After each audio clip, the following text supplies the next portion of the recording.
Good evening, everyone. We're going to get the board workshop underway. It is 7:04 p.m. We're in the multi-purpose room at Mount Pleasant Elementary School. I'd like to ask Mr. Ackerman to lead us in the Pledge of Allegiance.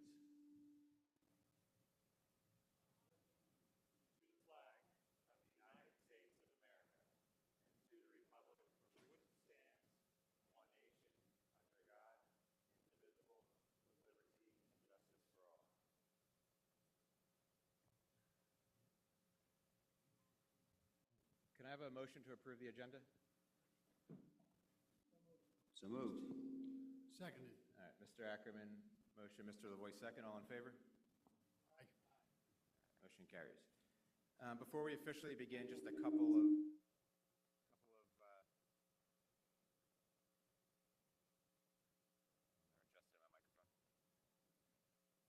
Can you hear me right, everybody? Sounds good. All right. Just a couple of words before we begin. Number one, if anybody is uncomfortable standing, there is overflow seating in the cafeteria that you can watch live from there as well, but you're also welcome to, if you're comfortable doing that. So I wanted to welcome everybody and thank you all for coming. This is a remarkable turnout, maybe the largest turnout, at least in the over 10 years I've been following the board. So your presence speaks volumes on how deeply our community cares about our schools and our students and the future of public education.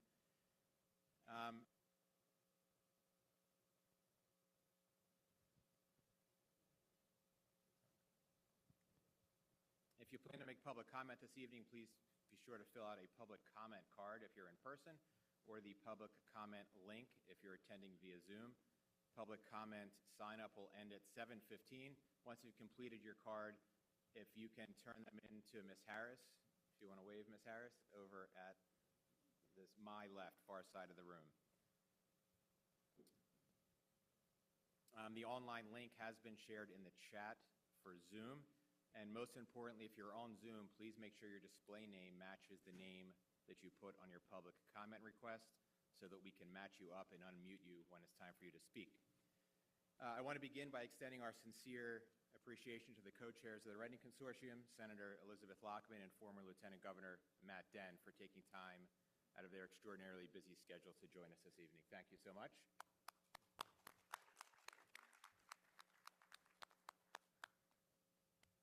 I'm going to turn it over to Dr. Lawson to introduce the rest of our special guests and legislators that are here with us this evening.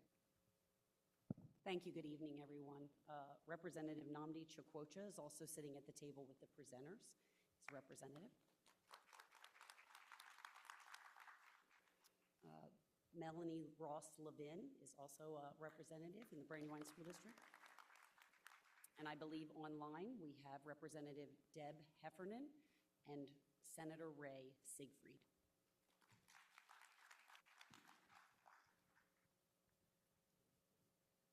Was there any legislators that snuck in after this?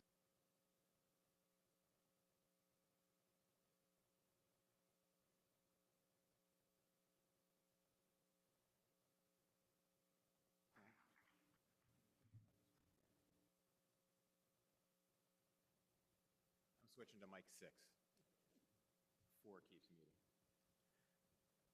I also wanted to say something that I genuinely believe at the core of all this. Everyone involved in and impacted by this redistricting process is coming from a place of care.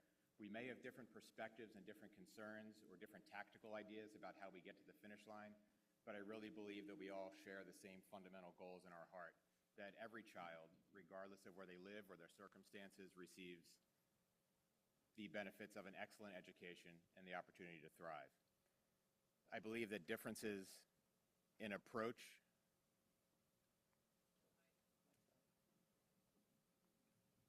I believe that differences in approach, it's not on Zoom then.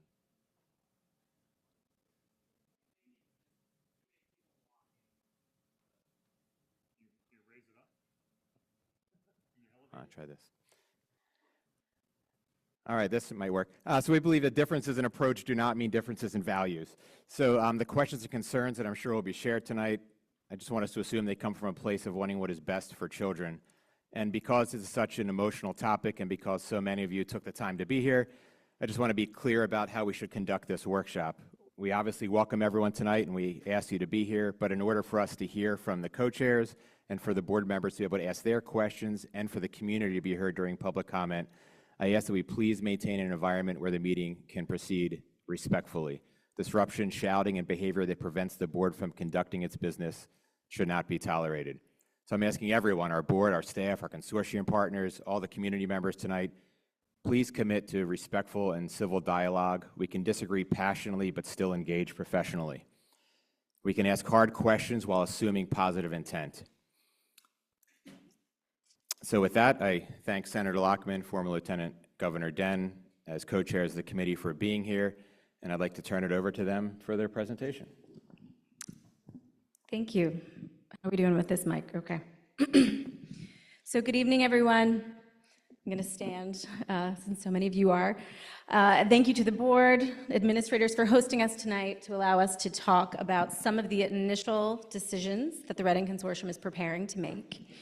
And to most importantly, allow us to hear from you as the board, but all of you as the public and the families of Brandywine about your views on these topics.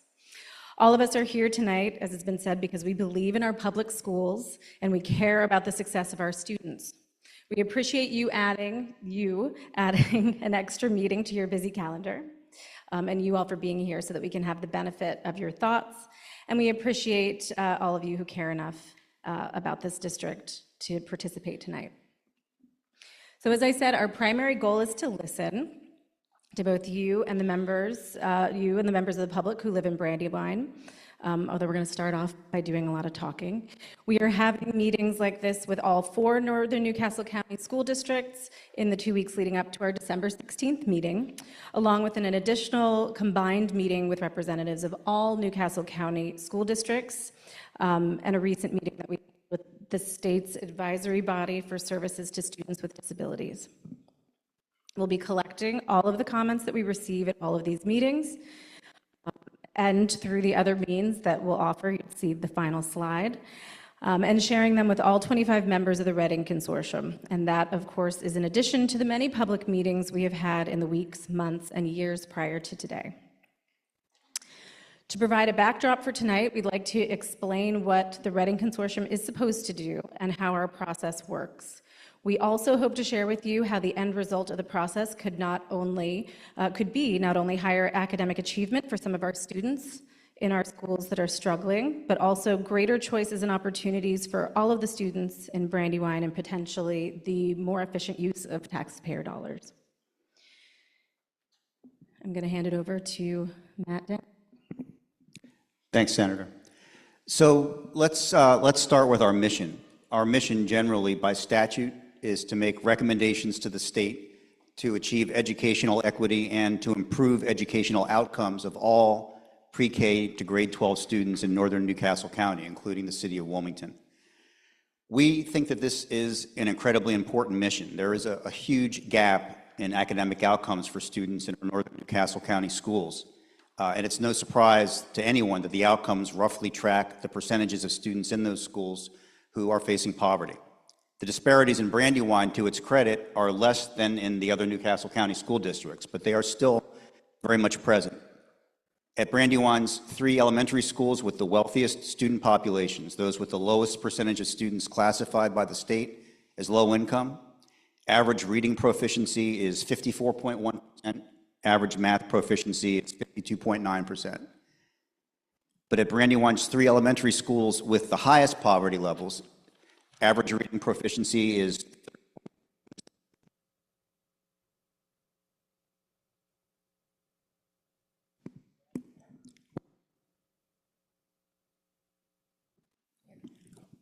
average reading proficiency at the 3 lowest income elementary schools is 30.5%. Average math proficiency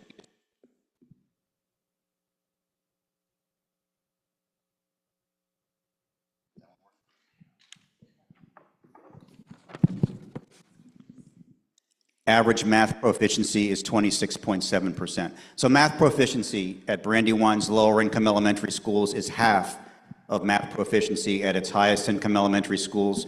Reading proficiency is just over half. And that's not specific to Brandywine. To the contrary, as I mentioned, the disparities in the other northern Newcastle County school districts are even greater, but they exist in Brandywine also. And it's these types of disparities that the Reading Consortium was asked to address. I doubt if there is anyone in this room who thinks that those numbers are acceptable. The General Assembly gave the Reading Consortium a number of specific mandated responsibilities when it passed the statute in 2019 that created the consortium. That is that they're shalls and they're not mays. And one of the mandated responsibilities is, and I'm just reading from the statute, the consortium shall develop a proposal for redistricting in the city of Wilmington and northern Newcastle County that must include provisions of this title formulated specifically for that purpose, with designated responsibilities and timelines for action at all levels. It's just what the statute that was passed in 2019 says. So the Reading Consortium doesn't have a choice about whether to propose a redistricting plan. It's the consortium's assigned job by law. And in 2019, this was not controversial or contentious. The Delaware General Assembly, the state, and the House passed the bills creating the Reading Consortium unanimously. Every Republican, every Democrat, House and Senate voted for them. And they also weren't just passed rotely or without discussion. They were amended multiple times to make sure that the General Assembly's process for analyzing any recommendation that came from the Reading Consortium would be thorough, and to make sure that there was bipartisan representation on all of the Reading Consortium's committees. And then 2 times since then, in 2022, 2023, the General Assembly again amended the Reading Consortium statute to extend deadlines because the consortium wanted to make sure that it took enough time to be thoughtful and inclusive about its work. And 2022, 2023, when the statute came back up again in the General Assembly, the extensions passed unanimously. Both houses, both the House and the Senate, no questions about, well, what are we doing or why are we doing this? And one reason for the fact that they passed unanimously each time is that the Reading Consortium's recommendations are just that. They're recommendations that ultimately end up with and are decided on by the General Assembly. And the reason that I've been dwelling on this is that Senator Lockman and I were asked last week when we met with another school board a question along the lines of why did the Reading Consortium decide that the state should redraw districts or consolidate districts without producing some sort of report first? And the answer is that question was decided by the General Assembly in 2019 when we were given our task. Now, in terms of the decisions that we are tasked with making, decisions about what type of district configuration we might eventually propose a more detailed plan, we are very concerned about having adequate information to make those types of decisions. And I think you'll hear in more detail later tonight, even for the very limited decision that we are planning to make next week, which is narrowing down to a single option, the plan that we're going to build a much more detailed proposal around. There's information that's important to us that we will be getting to help make that decision, particularly with respect to finances, because there are important financial questions that we want to consider when we're looking at the options. With respect to the option that's on the table to leave the Red Clay and Brandywine districts intact, but have those districts assume responsibility for some students in the city of Wilmington who currently attend Christina School District schools. We want to know what additional financial burdens might come with that and ensure that those burdens are assumed by the state and not by the Red Clay or Brandywine districts. With respect to the proposals for consolidating school districts, we want to know, are there potential efficiencies from consolidating districts that could result in more money going into the classroom and less going to administration? What are the potential costs of leveling up salaries that are associated with that? So that information is important to us. We're going to have it and share it later this week before our meeting next week to make those decisions. Last thing on the statute, part of crafting the Reading Consortium statute was also ensuring that school districts were part of the process from the beginning. And the superintendents of all 4 northern Newcastle County school districts and the Newcastle County Vote Tech school districts have been part of the Reading Consortium since the beginning and have been actually very helpful participants in the discussions that have taken place over the last 5 years. Thank you, Matt. So a few more important details about the Reading Consortium's responsibilities to propose a plan. First, our recommendation about a redistricting plan is just that, a recommendation. That recommendation then goes to the state school board. If and only if the state school board approves the proposed plan after a full public process, it then goes to the Delaware General Assembly, which would also need to approve it. If the state school board doesn't approve the Reading Consortium's proposed plan as submitted, it sends it back to us, which we would then have to submit a revised plan that addressed the state school board's concerns. Second important detail, the plan proposed by Reading, I need water, by Reading must, by law, be detailed and leave little uncertainty about how it will play out, play out in real life. The law requires that the Reading Consortium propose a transition resource and implementation plan that covers 13 different subject areas. It would take more time than we have to list them all, but you'll see them here on the screen.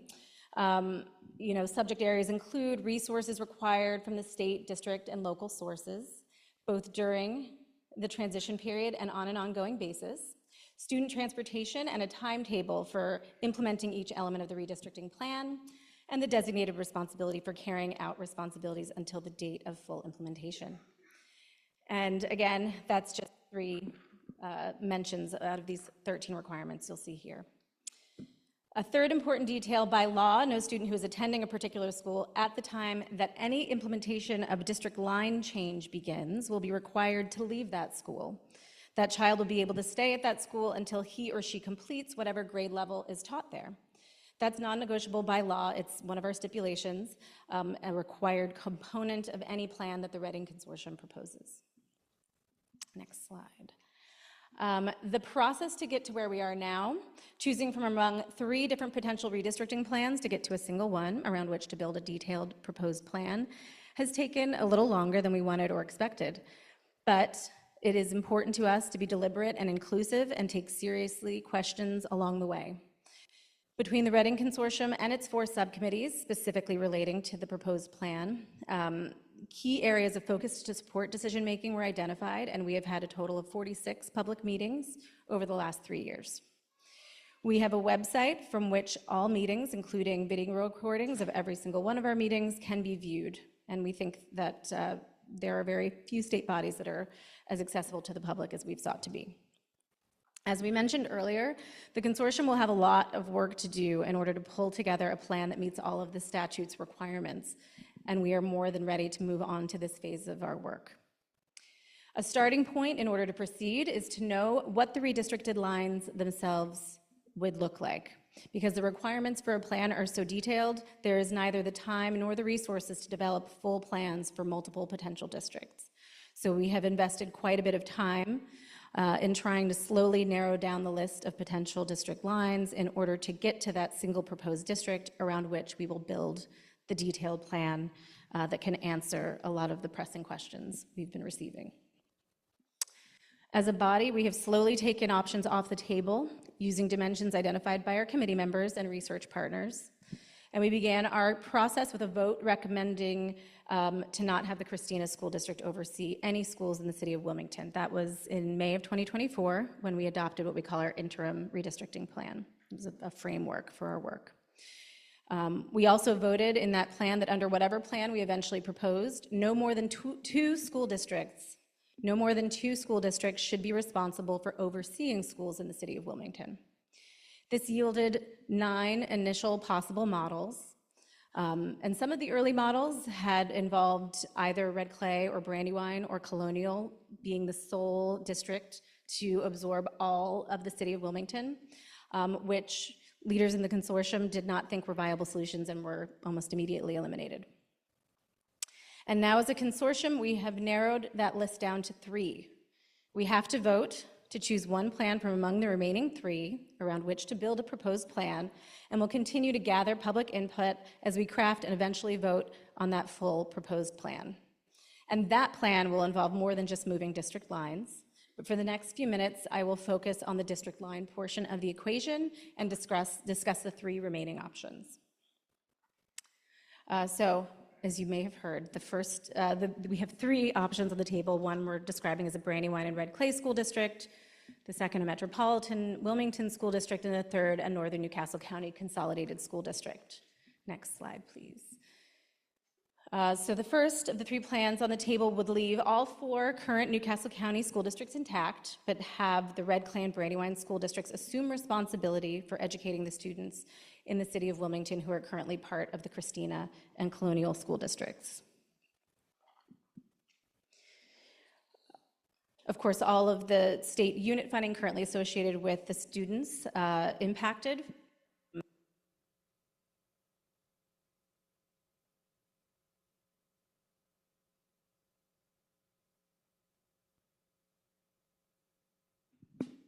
Here we go. Okay. So the state unit funding associated with any students that would become part of these of the districts through this move would follow the students, and we'll talk more about in a little while. Our assumption is that any other costs that would be attributable to the fact that many of these students are living in poverty would be covered through that transition by the state, not the specific districts. That's the assumption that we are operating under, pending officially doing so in our proposal. And then the two remaining options involve consolidating existing school districts into single new districts. Next slide, please. So you'll see Metropolitan Wilmington, which would consolidate really the same footprint as described on the last slide, but instead of remaining separate, Red Clay and Brandywine with expanded student populations, there'd be a single district in that same footprint, inclusive of all of the city of Wilmington and what we currently know to be the outer suburban borders of Red Clay and Brandywine, but all of this melding into one. And then next slide, Northern Newcastle County, which would consolidate all the four districts that currently serve the city of Wilmington into one large sort of super metropolitan district. It's basically Newcastle County excluding Appoquinimink. So these two options would, in both cases, mean a consolidation. It would include students who are currently attending schools in the Christina and Colonial school districts from the city of Wilmington being absorbed into any and all of these models. Next slide. So some of the thinking that has gone into the two consolidation proposals is that consolidation represents both unique opportunities, and we are very aware of potential challenges. Consolidation, especially as we are viewing it, which would include transportation throughout any newly created district, should give students and families more choices about which schools best serve them. Not necessarily changing what is already working on a building level for the communities served well by them, but scaling and improving access where it is called for. Right now, there are programs and services in each district that are unique to that district and effectively not available to students outside the district because of district preferences, transportation challenges that we're all very familiar with, speaking as a parent. For Brandywine parents, that could potentially mean opportunity to access popular programs and schools in other districts. For example, under a Northern Newcastle County school district, it could mean the exploration of improved access to robust magnet and charter programming in the Red Clay School District. It could mean access to Christina's strong Chinese immersion pathway or a Colonial Compass in the Colonial School District, which offers early career-based classes at the middle school age. More schools means more choices. Fewer boundaries means less hurdles and bureaucracy to navigate. Consolidation should mean the maintenance of successful programs in schools and the scaling up of access to these things, not the narrowing of it, as has been the trend I think many of us as parents have felt in recent years. Next slide. Consolidation also could mean sending more dollars to frontline school professionals and spending less on administrative overhead. In calculating estimated costs for these different proposed plans, we are assuming that school employee salaries in individual districts will be leveled up through collective bargaining. In other words, if 4 districts are combined, the teachers, paras, et cetera, will all end up being paid at the highest current rate that exists among the 4 districts. We have also asked the consultants we're working with on this analysis to estimate potential savings. Are there places where consolidating 4 districts or 2 districts into one will allow us to eliminate over time through retirements and transfers, positions, or services that might become duplicative? Combined, this should result in a net movement of resources from administrative costs to the salaries of frontline educators and staff. As has been mentioned, we're not expecting the final estimates for our cost consultants, from our cost consultants until shortly before our December 16th meeting. We expect that the leveling up part of the equation, which we anticipate the consortium will propose to be borne by the state, not the districts, will outweigh the savings. We'll just say that up front. But the net effect should be to give raises to a lot of school personnel who deserve them and to shift the overall mix of funds away from district level administration and toward frontline educators. More generally, I think next slide, we know that cost is an issue. You're justifiably concerned about the amount of taxes that you might have to pay. So we've waited to vote on choosing between the three plans until we have thoughtful estimates about what each option could cost the state. And we have contracted with our outside consultant, the American Institutes of Research, to prepare these estimates using data provided by the state and by the 4 school districts themselves. They will be considering things like, as I mentioned, the leveling up and administrative savings, along with other issues like the new district's responsibilities to integrate bus transportation and IT, and in some cases absorb outstanding maintenance needs of some school buildings. Again, we don't have these yet, and they will only be estimates, but we will have them for our December 16th vote. And it is our expectation, again, that whatever additional costs are estimated, that those would be absorbed by the state's budget rather than by any individual school district and its taxpayers. There are also the very real challenges that arise when school districts are consolidated, and we want to have a clear-eyed discussion of those as well. Transporting students across larger areas can be more efficient to plan and resource, but it can also be complicated and expensive. We know there are questions such as what will be the impact on the responsiveness of school district administrators and school boards if a school district gets larger? Will it be harder for smaller groups of parents to have a voice in how the district is run? Will there be increased demands on popular programs like Brandywine's Strong Day-Long Gifted program from families that are not currently in Brandywine? And if so, could these programs be expanded or replicated to accommodate more students? If there are more Delaware students, who similarly in Red Clay, if there are more Delaware students who want to pursue the arts or can handle the challenging coursework at Wilmington Charter, why shouldn't we as a state make such an opportunity available to more students, as that was the original idea behind charter schools? Not that they would be elite institutions, open to a small number of students, but that they would be testing grounds for successful programs that could be replicated. Consolidation, we believe, could open the door to delivering on the promise of expanding rather than limiting access to school models that have proven popular and successful. So, that's a lot out of me. But these are the challenges we have already recognized, discussed, and will certainly discuss again on December 16th, but it's part of what we're hoping to hear from you about tonight. And I'm going to pass the mic back to Matt. Thanks, Senator. Want to talk specifically for a minute about students with disabilities, because consolidation also creates opportunities and challenges for students with disabilities. Every student with a disability is a unique person, and different interventions are effective with different students. A larger school district with access to a wider and more diverse pool of service providers holds out the possibility of getting students with disabilities with a wider group of people and programs that potentially be better for them. But there are also challenges for parents who are not satisfied with how their school is addressing their child's disability. Trying to address that challenge can be more difficult in a larger school district than in a smaller one. Senator Lockman and I had the opportunity last week to spend about 3.5 hours with parents of students with disabilities and the state council that oversees the state's legal responsibility to students with disabilities.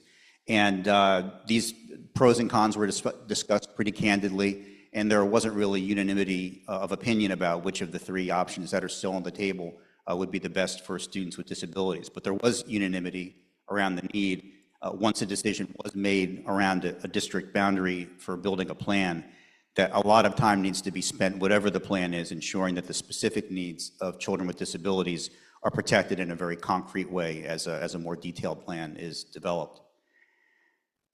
So regardless of which of the 3 proposed district lines the Reading Consortium decides to build a more detailed plan around, I think you heard Senator Lockman mention at the very beginning that there are elements of this that don't have anything to do with district lines. And in fact, some of the members of the consortium think that the other elements are just as important as the district lines.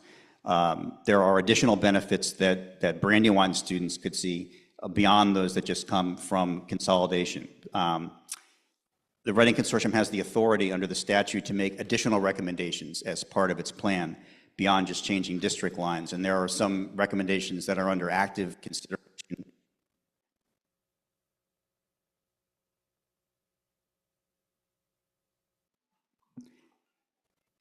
as part of a plan that will eventually be developed that we wanted to mention tonight, even though they're down the road in terms of what is added to the plan. We're looking at a proposal to offer state-funded after-school programs in high-need schools throughout northern Newcastle County, the types of academically focused before and after-school programs that have historically resulted in real improvements in student achievement and student proficiency. So schools such as Harlan, Warner, Pritchett, Byard, Shortledge, and others would potentially have these programs under the plan that's proposed. There's a proposal to offer unique new programs in some of the elementary schools located in the city of Wilmington that we think will be very attractive to students who live in the feeder patterns currently for those schools, exciting for teachers who might want to teach in those schools, and ultimately attractive to families who live outside the city who might want to choice their children into these programs if there's capacity. An elementary school program replicating for a wider group of students throughout the state the type of day-long gifted programming that is currently offered and very popular at Mount Pleasant and Claymont here in Brandywine.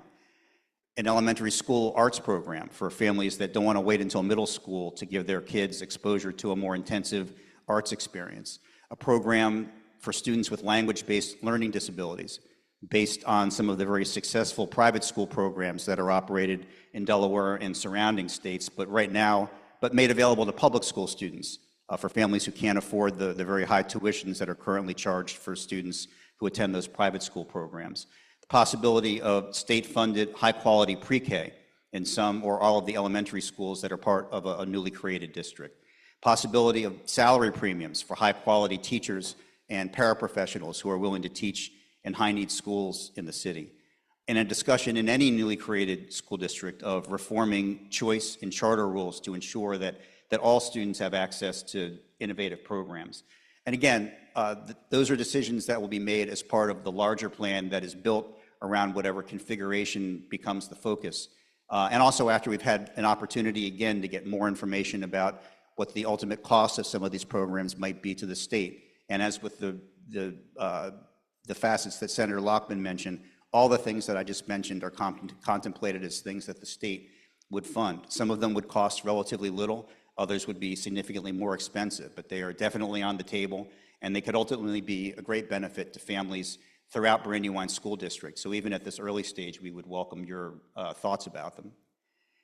And one other note, since 2021, the Reading Consortium got started in 2019, and when it became apparent that this was going to be a pretty lengthy process, we also recognized that there were children coming through the schools while this process is going on who needed and deserved help. So you may have read about some recommendations that the Reading Consortium has made to the General Assembly over the last 4 or 5 years for funding programs in the schools today. About 93% of that recommended funding is funding that goes to the Department of Education or school districts. It is overseen by the Department of Education, bid out by the Department of Education. The programs are monitored by the Department of Education. And we're proud of the programs that Reading has recommended to the General Assembly and that it is funded. And we'd be happy to talk again in detail about them tonight if people want to. But I wanted to make sure that when people saw numbers from money that was spent, that's money that is spent directly on programming that impacts students and teachers at the school level. And I promise we're about to wrap it up.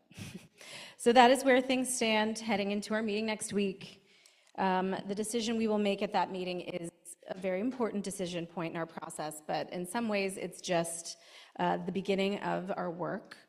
In the weeks and months after December 16th, the work that will happen is perhaps the most important, not just which new or existing district will have oversight of a particular school,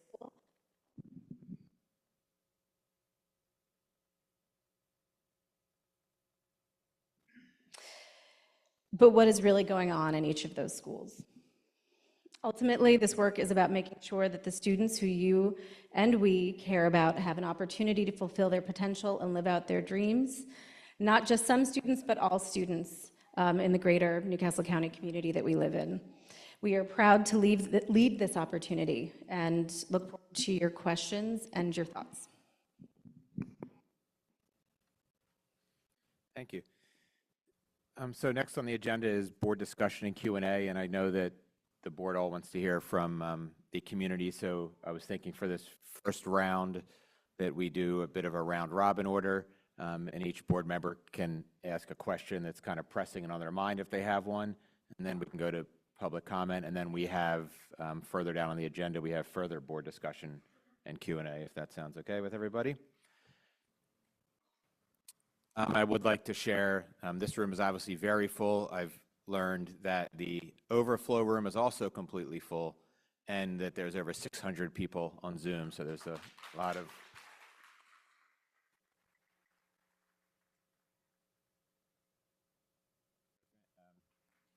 thank you for your engagement. So I'll have the first question, I think, and it actually touches on some things that you spoke on tonight, and I have a little bit of background that I wrote down, so I made sure I didn't forget it, but I thank you for the presentation. I wanted to focus on, I guess, the Northern Newcastle County option and the Metropolitan option. And first, related to cost savings, so I've been trying to do some research to figure out which of these options is the best for the community. And related to cost savings, and I'm hoping you can maybe share some examples, but I haven't been able to find any verifiable examples where consolidation this large resulted in any cost savings. In fact, a lot of the research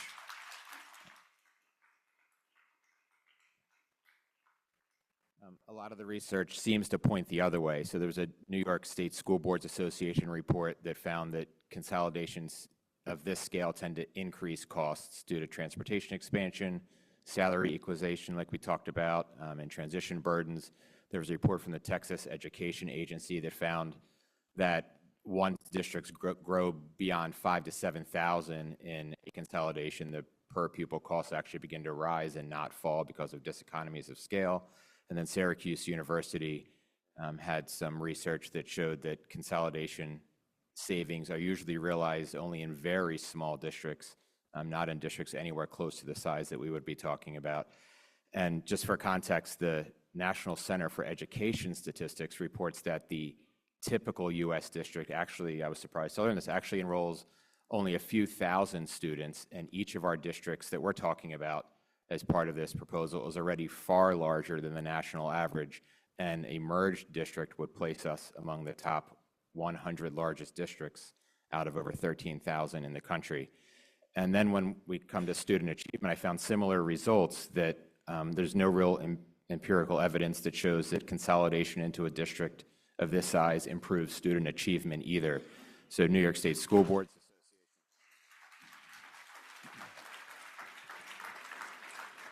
So a quote from New York State School Boards Association is, quote, that they found no conclusive evidence that district consolidation improves academic outcome. And then looking at a real world example, the Memphis-Shelby County merger, there was multiple separate research, Vanderbilt University, University of Kentucky, the Tennessee Consortium on Research, Education, Development, that found that there was no academic gains attributed to the consolidation. One of the reports says, quote, in fact, the merger caused major operational challenges that required new turnaround programs just to stabilize performance. And they did end up seeing improvement after those programs were implemented. So my question is this, so with all that, and I'm wondering if you have data that can be shared with us that is different than that, but given that the districts are already among the largest in the nation and that there appears to be no verifiable examples anywhere in the U.S. that a consolidation of this magnitude has produced either cost savings, academic gains, or progress towards social drivers, which we talked about in the AIR report. I feel like the Metropolitan and Newcastle County option are by far the highest risk options that are under consideration. So I'm curious how we think that this would be different in our context, and what you think about, like, are we introducing new layers of instability into the communities that we're trying to help, and how we can kind of overcome and how we would be different than the data that we're seeing, and what you think of that. Let me try answering at least the first part of your question, the financial.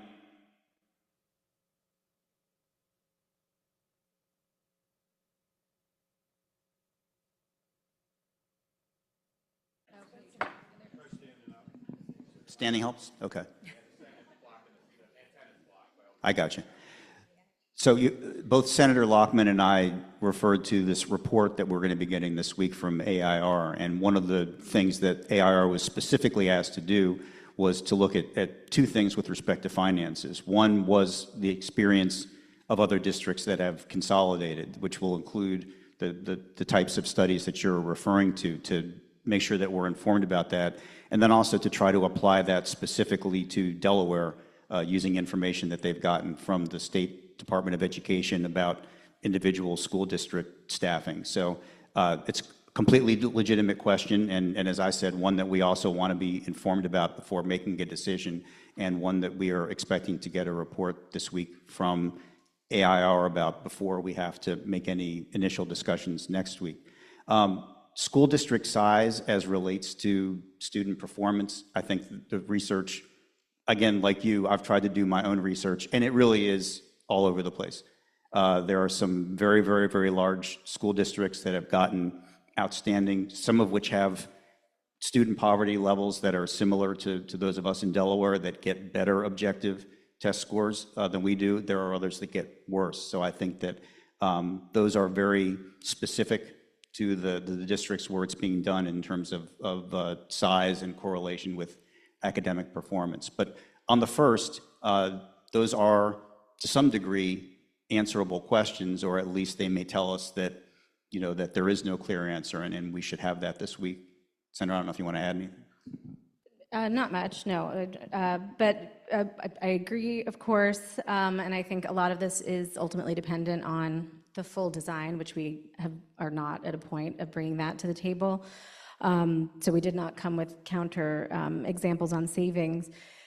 Likewise, absolutely true that there is very mixed evidence on district size, but I would say what there is very clear evidence around is that fragmentation depresses outcomes. It leads to all sorts of inequities in the administration of such districts that lead to the type of depressed outcomes that we see, particularly in the Wilmington population, but I would argue that that structure shows up in other places as well. And so we do know that coherent, academically focused governance does improve student outcomes. So I think you described it. You got to be very careful about how you plan that, and hopefully not be experimenting with kids before you figure out the mechanisms to put in place to make sure you don't get the dip before you get the rise. But that's why we are trying to shepherd a thoughtful process that we are not rushing to be able to design a potential redistricted system that takes those concerns and criticisms into account. Thank you. Mr. Scarbat, Vice President Scarbat will be next. Thank you again for being here. Just kind of to echo what President Heller said, you know, everybody's in this room, I think, for a lot of the same reasons. You know, we want the best outcome for students. It's just the disagreement on how to get to that point. I think in the beginning, Mr. Den said that the consortium was tasked with redistricting by the statute, and kind of that's where a lot of my criticism started. If there's a problem that needs to be solved, how do we legislate a solution before we've really done the research to kind of show that it's going to work?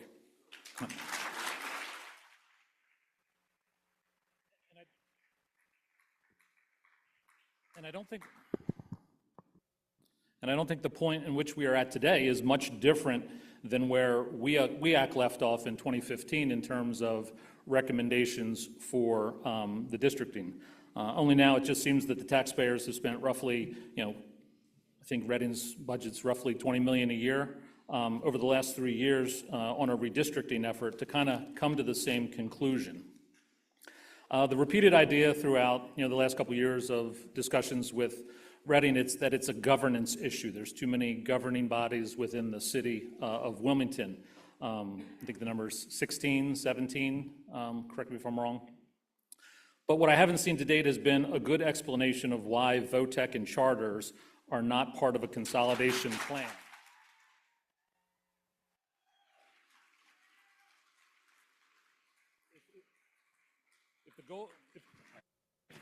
If the goal is limiting governance, then why hasn't that happened? That's kind of like my first question, and I can circle back to these. In education and government, the buzzword is data-informed decisions. And this kind of speaks to Mr. Heller's point of where's the data to show redistricting has worked, where has it improved student proficiency, and where has it improved student outcomes. We know back in the August or July meeting, when the consortium went in depth talking about the AIR report. Consortium spent millions of dollars on the AIR report on social drivers that are having the greatest impact on student outcomes, I think. And I don't think that to date we've really addressed how the redistricting changes that. Social drivers will remain regardless of school boundaries.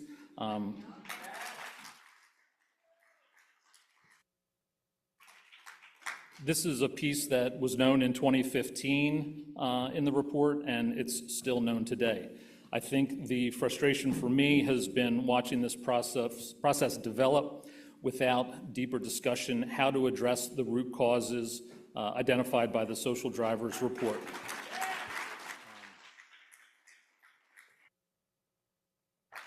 I think social drivers aside, I think what we do have data on, what will improve student outcomes, is smaller class sizes with a specific emphasis on reading at the elementary level. I know, kind of circling back to the governance piece, at the October Reading retreat, the attendees broke into discussion groups. I happened to be in a group with Mayor Carney, and he shared that from his time as governor, working with WEAC, that there was kind of an agreement in principle to consolidate Christina students into Red Clay. In terms of governance, that seems to be a reasonable recommendation. In terms of geography, that seems to be a reasonable recommendation. And in terms of building capacity, that seems to be a reasonable recommendation. And in terms of cost, I think that seems to be a reasonable recommendation. So second question was, why didn't Reading kind of begin this process where WEAC had left off? And I personally think that, we could have the greatest impact on student outcomes by using a fraction of what this project will likely cost and investing and that we could have the greatest impact by investing into the root causes of the social drivers and funding smaller class sizes. So kind of just recap, the two questions were, if the goal is limiting governance, why aren't VOTECs and charters included? And also, why didn't Reading begin where WEAC left off?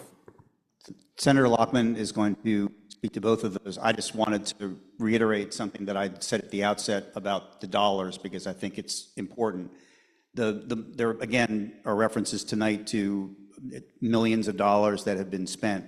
That is money that the Reading Consortium recommended that the General Assembly allocate to programs that actually are taking place in schools. They are before-school programs, after-school programs, summer enrichment programs, pre-K programs, scholarships for teachers in city schools to help retain them in their schools, and further down the list, about 93% of the money that Reading has recommended that the General Assembly spend has gone into those programs. So I just don't want there to be an impression that Reading itself is spending this money on its own internal processes, because it's not.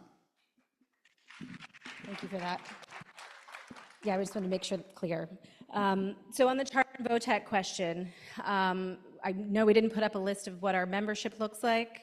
But from the original consortium membership as designed by the legislature, formed in 2019, which technically was actually a reauthorization of WEIC, the Wilmington Education Improvement Commission.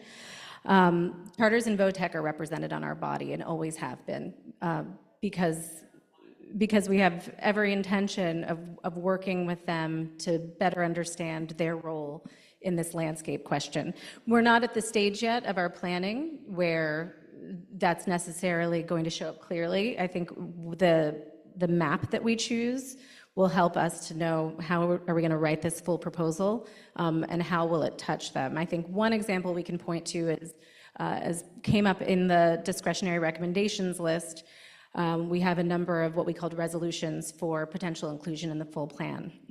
One of those is calling upon whatever district or districts result from the process to be tasked with undergoing a pretty intense, as we envision it, process of looking at choice and charter policy to ensure that we have cohesive reforms on that side as well. Because I have to be honest, we have heard, and Representative Chakotcha and I have been going around meeting with boards and administration teams since 2019.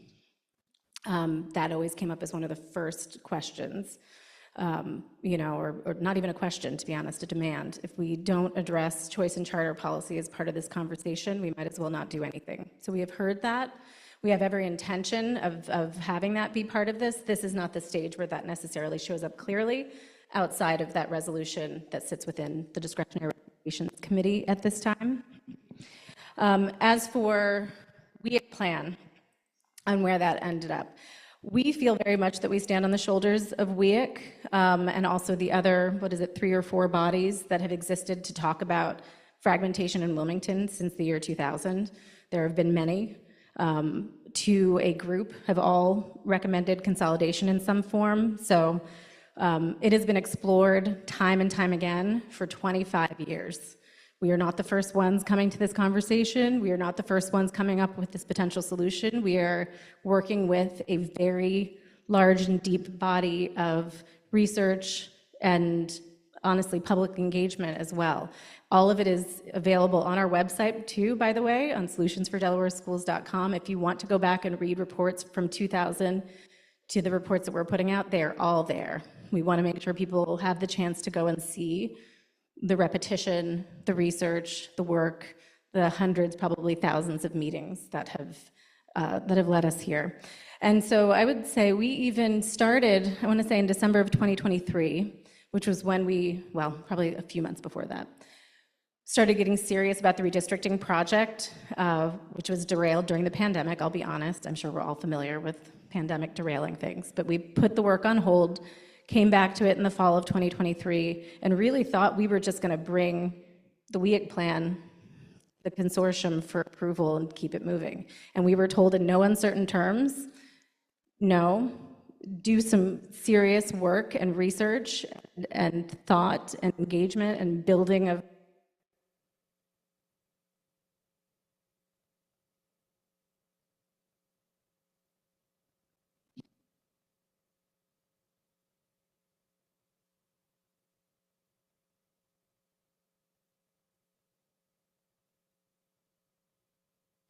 there it goes, okay. And so we went to the drawing board and began the discussion work, the landscape analysis that's been discussed, the many dozens of meetings that we've mentioned, which have led us to the point now of, because the consortium wanted a methodical process, where we settled on, instead of just putting forward the plan where we ended with WEIC, we would agree upon what we could agree upon.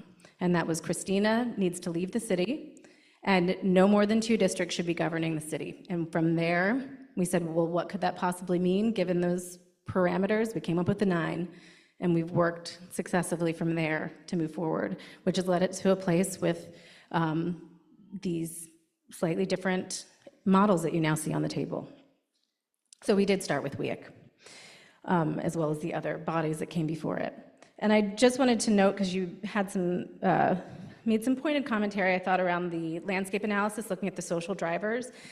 And one of the things that I think is the most poignant about that, and I really hope that people are able to take an actual look at that plan, what I think that it tells us, particularly when we are looking at, third-party organizations looking to help families in need, families who are struggling, that are being served by our schools.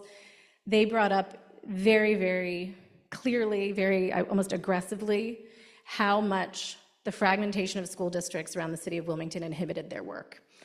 And what that, to me, shows is that at this point, not only do we have the root causes with which we are all familiar, social drivers of wellness, education, health, what have you, but the fragmentation of school districts in and around the city of Wilmington has itself become a root cause that has worsened conditions, and just continue to double down on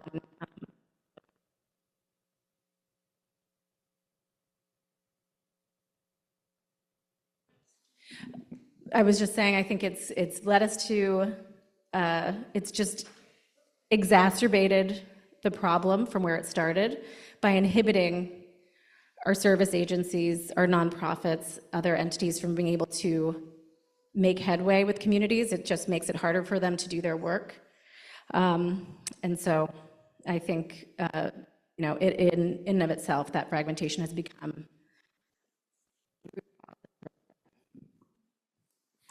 Thank you. And sorry about the microphone issues. We've never had this many bodies and cell phones blocking the signal before. Apparently. Thank you.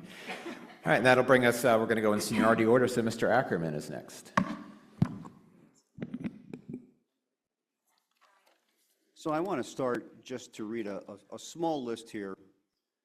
Falk Road Elementary, Silverside Elementary, Old Mill Lane Elementary, Shannon Elementary, Shipley Road Elementary, Green Street Elementary, River Road Elementary, Edgemore Elementary, and Claymont Middle School were all schools in this district that no longer exist because of the last consolidation we went to.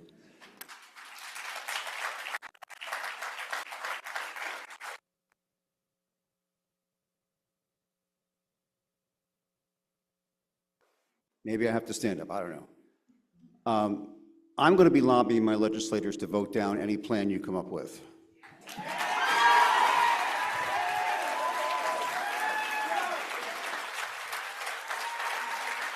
We are not pawns in your bigger game. Now, I'm going to make a constructive suggestion. Let the Christina schools, 3 of them as I know, in the city of Wilmington, become a charter district, and then let those students choice to any high school in Newcastle County. Give the people of the city of Wilmington agency, because all you're trying to do is dilute them into something else. And one other point. I've heard this said several times. The state's going to pay. The state's going to pay. Who the heck do you think gives the money to the state?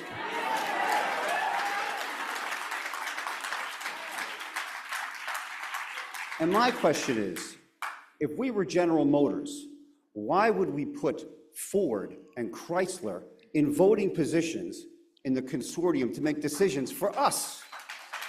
You have charter folks who are voting members. I don't understand that. That makes no sense to me at all. But my final question, I mean, this is a question. I do have a question. I have a lot of opinions, but I have a question too. Why on the green earth would we pick the failed model from 1978 as one of the options?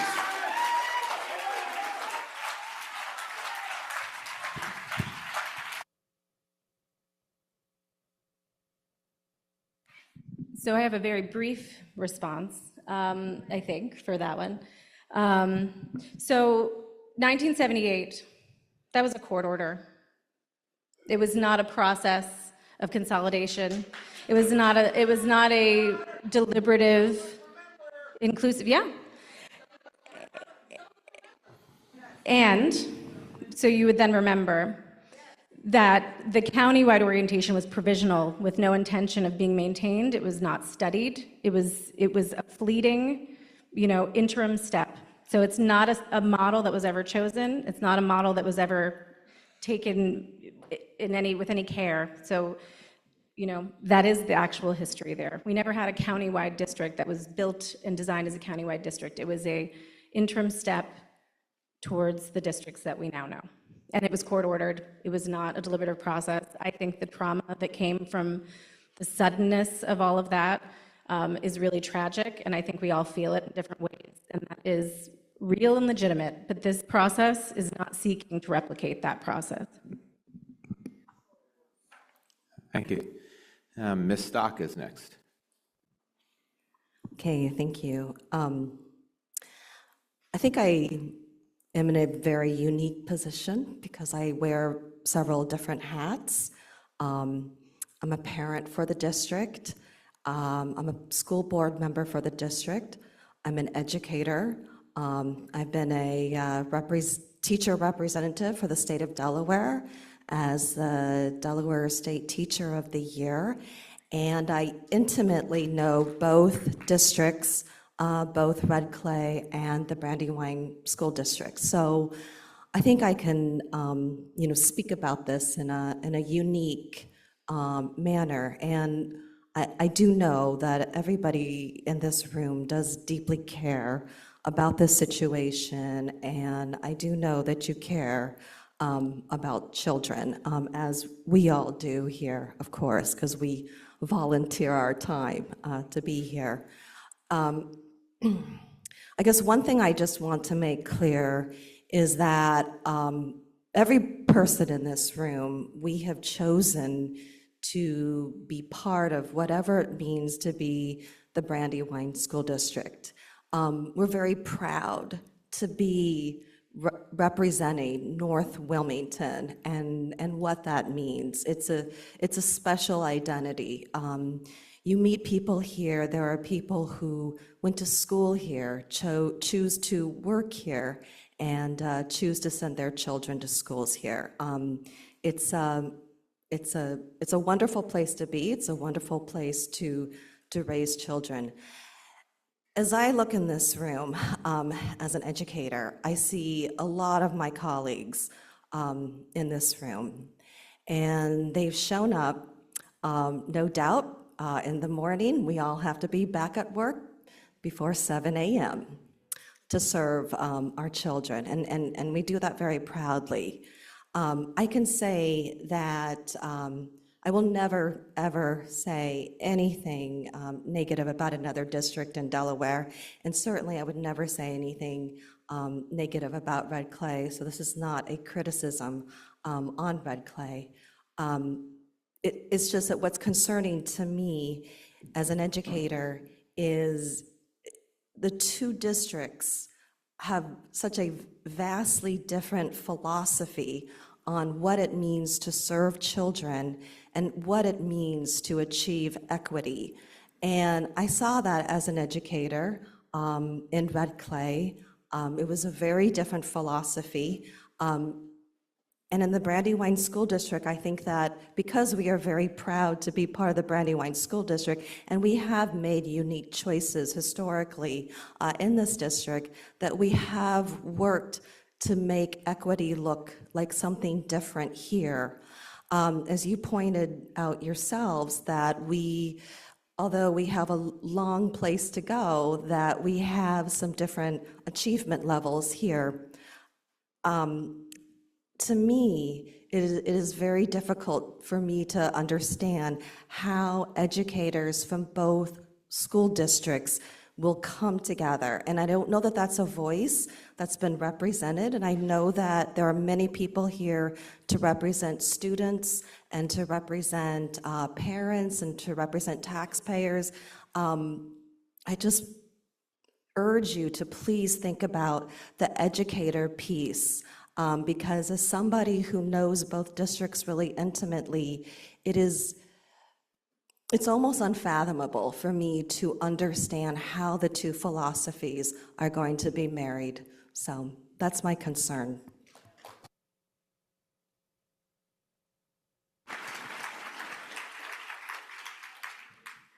Thank you, Ms. Stock. And that brings us to our representative from the city of Wilmington, Mr. Najevi. Thank you very much for coming tonight. I'll get right to it. I have a couple questions. Number one, how many more students would be added to the BSD under the BSD Red Clay plan? And under either of those, what would the numbers be?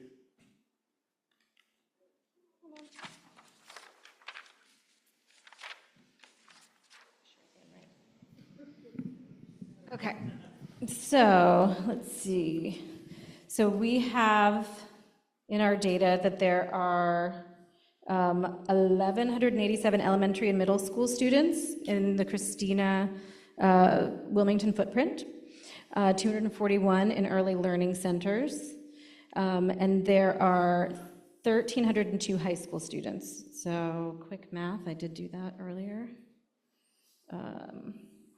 Gives us a grand total of 2,730 students from pre-K to 12 in the Wilmington footprint. I believe these are 24, 25 numbers, by the way, because, you know, data always lags. But to clarify, that would not all be coming to BSD. Yeah, BSD. That's, oh, you mean that would be going to BSD specifically? Yes. We can't say that with clarity. When will you be able to? When we have a full proposal. So for example, if we went with the split district example, you'd have, you know, a division in that number. A metropolitan district would see those students absorbed into one larger district. I meant just for the BSD Red K plan, there were two separate modified and river plan, there was two described. I was just looking for the numbers for the BSD additional students for either of those two. And we don't have those specific calculations because those are just high-level concept models. We have, there's actually three potential options. There's one which has the Christina footprint go to Red Clay and the Colonial footprint go to Brandywine, and then you mentioned there's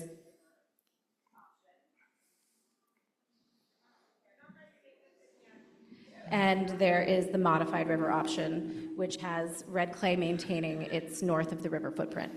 when do you believe you would actually be able to provide solid numbers for each of those plans? We actually do have charts looking at capacity from those years, which are going to be part of the package of information that comes out for next week's meeting.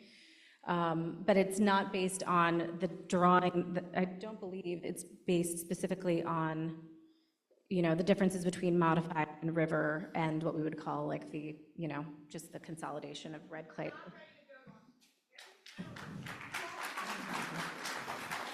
And my second question is, how long, you keep mentioning that the state is going to pay for things, and I understand that. How long will the state actually be paying for these additional costs? In perpetuity, or is there a set time period where they're going to stop paying for these things? So just jumping back to the first questions you were asking Senator Lockman, and so that we're clear about what is being voted on next week and what's not. All that is being voted on next week is which of the three broader models we would be building a plan around. What if the model that is chosen is Brandywine and Red Clay and the other two northern Castle County districts stay intact and Brandywine and Red Clay take in more students, that's the beginning of the process, and there's a much more detailed process that would go on to figure out what configuration between Brandywine and Red Clay would make sense in terms of which go where.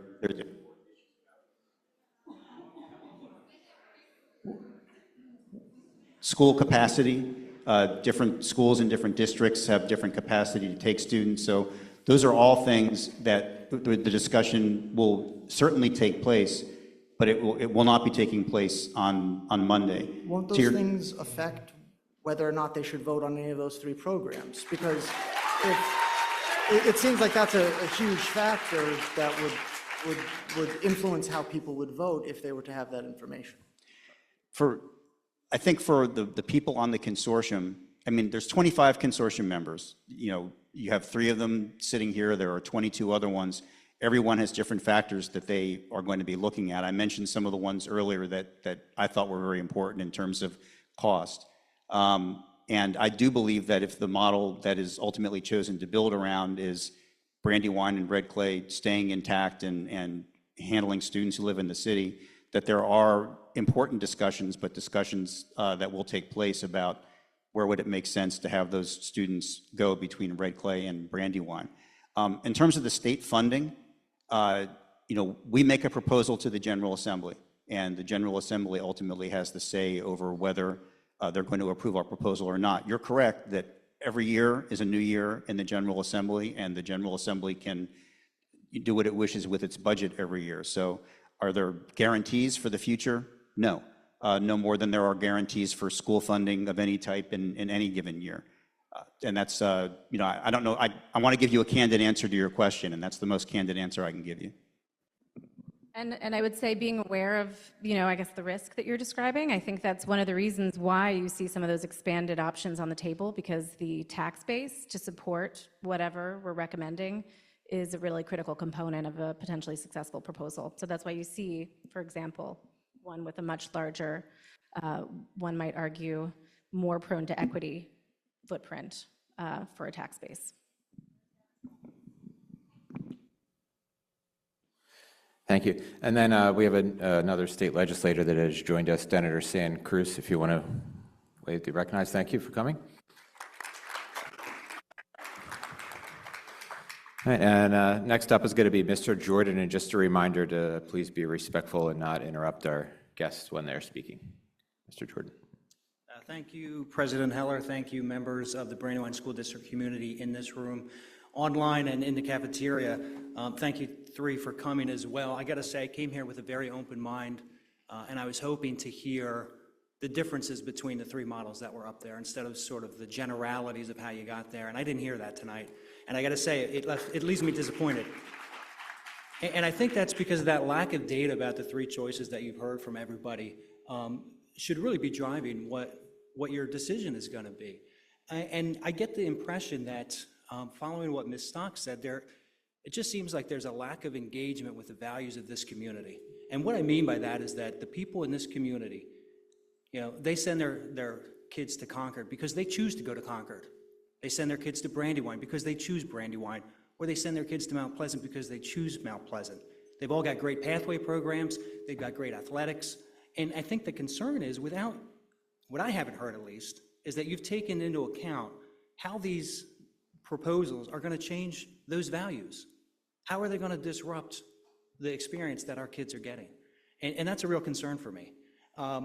You'd also mentioned that WEAC failed, but I think that's because it was so expensive, and without hearing information about the finances, it seems like the attitude is if you ignore it this time, it'll pass, or whatever the plan is. That's concerning as well. And that's going to bring me to the questions that I have for you. Mr. Den, you had mentioned there's no guarantees on school funding, and that's right, with maybe one exception. We are all very familiar with the Court of Chancery's decision for property tax reassessments. My concern is, if you guys do not have the finances here to distinguish each one of these three models from the next, are we setting ourselves up for a lawsuit that says we are not funding the education to which these kids are entitled to? And my final question that I have not heard, and which really concerns me, is I haven't heard anything about desegregation, frankly. Ms. Stock talked about the values in this district, and I'm not going to badmouth Red Clay either. I'm a product of Red Clay. But they're very different philosophies. I'd also point out I'm a product of that order from 1978. It was a benefit to me. I got bused into the city, and I found a diverse education was the best education. And so my concern, which I have not heard when it comes to the Northern Newcastle County District or the Metropolitan District, that seems to take us back to 1978. And to point that out, that's 20-some years after Brown versus Board, and that court order came because the state either could not or would not desegregate its schools, and that hit Wilmington particularly hard. So I think that order was a good thing. And I see what's being proposed here with those two, the Metropolitan and the Newcastle County District, has taken us back to that time, before the order. And so how is the Reading Consortium going to guarantee that we don't end up in a place back where we have segregation as a matter of fact, maybe not as law, where we've got schools where the white kids go with the white kids, the black kids go with the black kids, the Latino kids go with the Latino kids, and they don't come together in an education, in a diverse education, where they get to be introduced to other views, other cultures, other perspectives. That's a significant concern for me because Brandywine has done, I think, a great job at making sure that its schools remain desegregated, and it's a responsibility that we carry forward with our kids and work on every day. It's not something that is ever achieved. You always got to fight for it. And that's my concern. And I have not heard any information from anyone about how that is going to be respected and how we are going to continue to provide for these kids with a diverse education.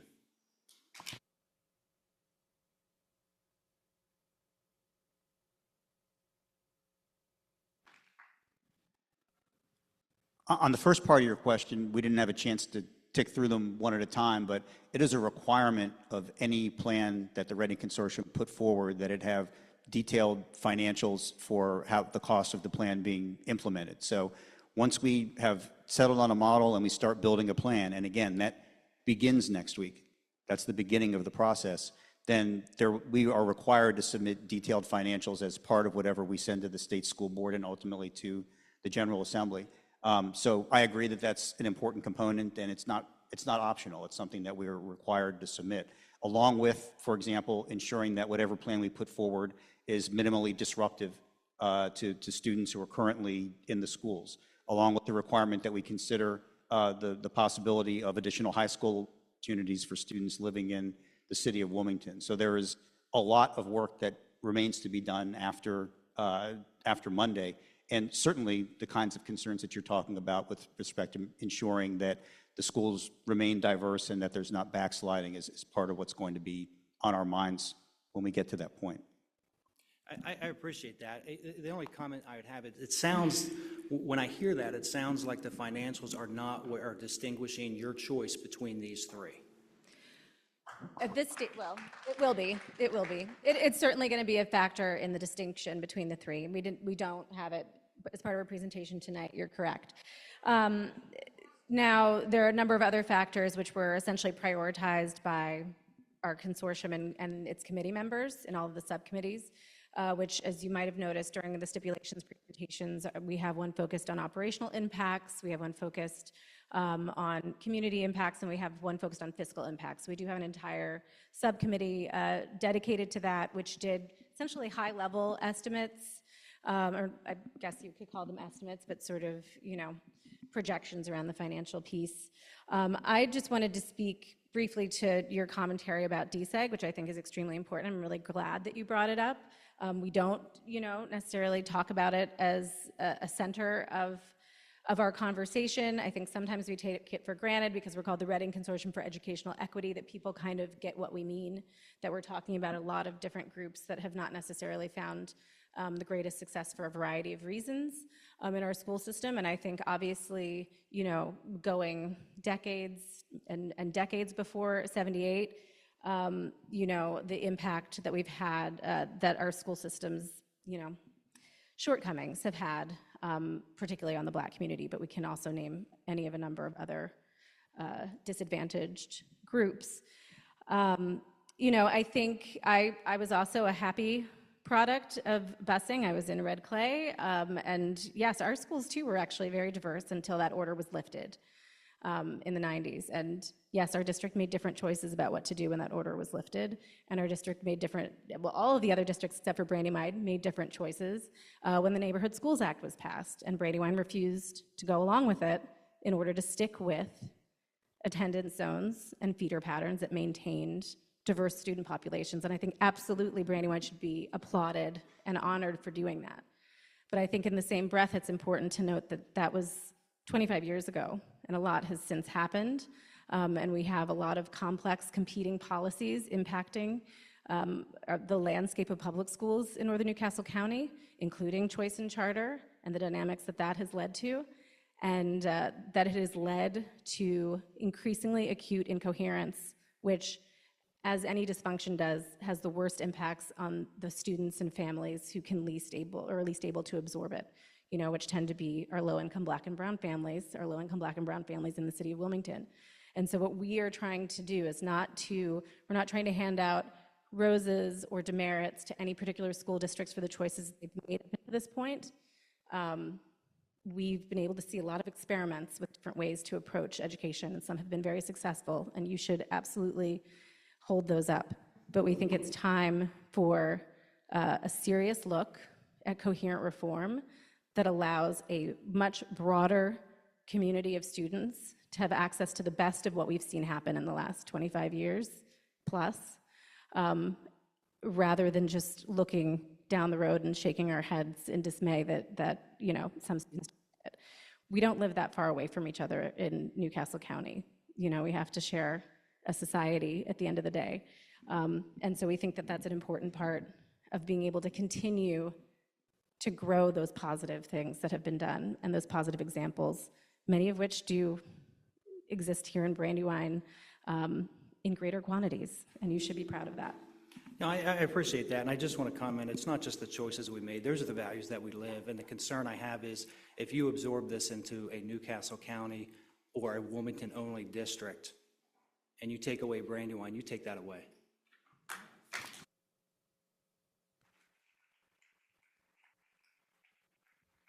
Thanks, Mr. Jordan. Yep. Yeah, just to add.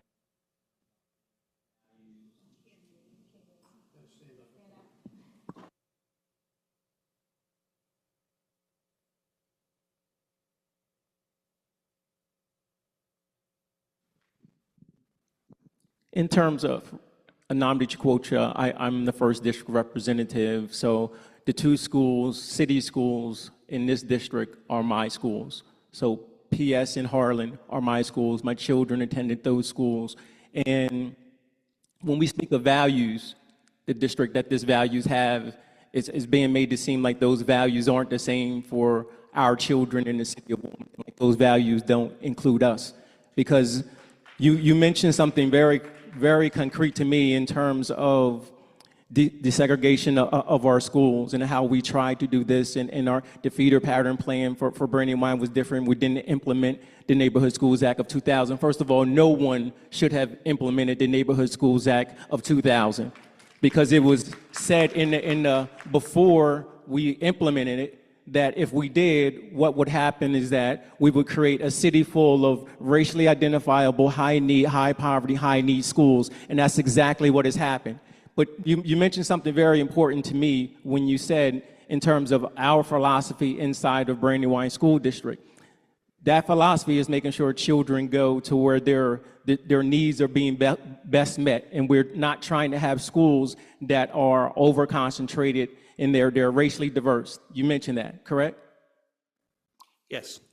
Unfortunately, that is not what's happening in this district. And I don't think I'm surprising anyone by saying it, because the school that I represent, where my children attended, Harlan School, is your school, but it's not as diverse as all your other schools. There are no children from outside of the city of Wilmington being bused into that school. That's our school. So it's good for everywhere else, but it's not happening inside of the city. If you take the same programs outside of PS, all of the STEM programs and everywhere else that you're bringing children into the city of Wilmington, that school looks just like all of the other children, all of the other schools in the city. That's our point, is that our children aren't being treated like everyone else. So these values you're speaking of, they're not being given to us in the city of Wilmington. This is a failed experiment.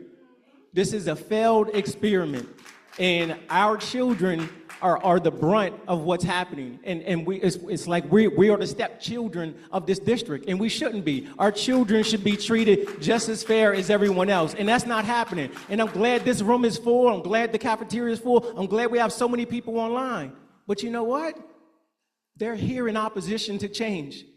And that's sad, because our children are failing. Our children are failing, and not just the city of Wilmington. We heard when we started this that the top schools are 50%. And we're standing up and down jumping like that's good. It's not. It's not good. It's not good. We can do better. We should do better. And then they were saying consolidation. Consolidation won't change anything. It's going to be a waste. There are cities all around us, Pennsylvania State, going into redistricting, New Jersey, Vermont, all of these states are moving there. We started as a country, we had over 110,000 districts. And now we dwindled down to 13,000. That's for a reason, because consolidation works. Consolidation works. Our city, our state has 19 separate school districts and 23 charter LEAs. And we will say, oh, if we consolidate that, it won't matter. It will matter. It will matter, because that means we won't have 19 superintendents, 19 deputies, 19 this, 19 that. We're going to consolidate that so that resources can gun down and meet the needs of our children. I just wanted to make the point on values. They say your values are determined by your philosophies. And I represent this district. And I was proud to represent this district when you came calling 4 years ago. Every time you come call me about wanting to help support you for your referendums, I was right there bringing you into my communities to help get the votes that were needed to pass the referendum every time.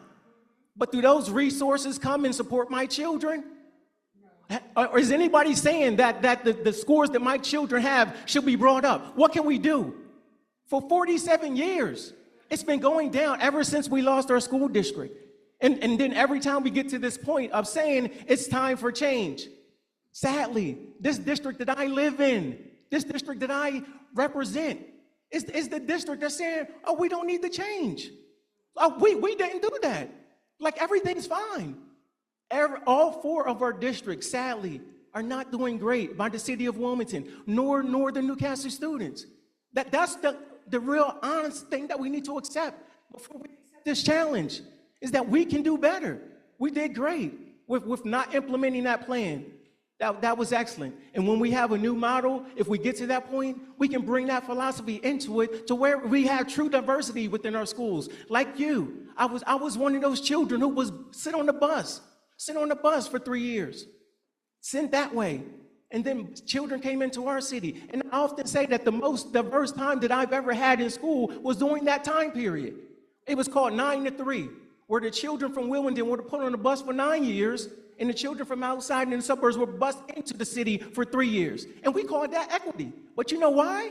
Because when the students from the suburbs came into the city, they wanted to make sure that there was no drop in education in their learning. So we had quality teachers, we had the resources, we had the supports. But the minute the DSEC order ended, we created the Neighborhood Schools Act, and all of that was reversed. All of that was reserved. And to this day, we're suffering because of it. So we can speak about values. But values are put into action, and we see that in our city. And sadly, the values don't always stand for what this district claims to represent when it comes to the city of Wilmington. I think we just have a fundamental disagreement about what you're talking about and point here, because I haven't heard how consolidating into a northern Newcastle County district is going to resolve any of those inequities that exist. That's my concern. If you have the data on how that's going to help, please forward it to me. I would love to see it. I just haven't seen it. So if you've got the supporting data, please. I would say we have the data to the opposite, the impact that the fragmentation has had on student outcomes and the impact that has had on the health of our communities. We know that we've gone in the wrong direction on that. And there's clear research on what happens when you concentrate poverty, what happens when you have fragmented governance. So I think, we've proven the opposite, and we are absorbing all of the costs of refusing to, entertain another way of doing things. So those costs we're paying. Perhaps that's another thing for us to be considered when we talk about the cost of not doing anything, as we're talking about all the costs of doing something. Thank you.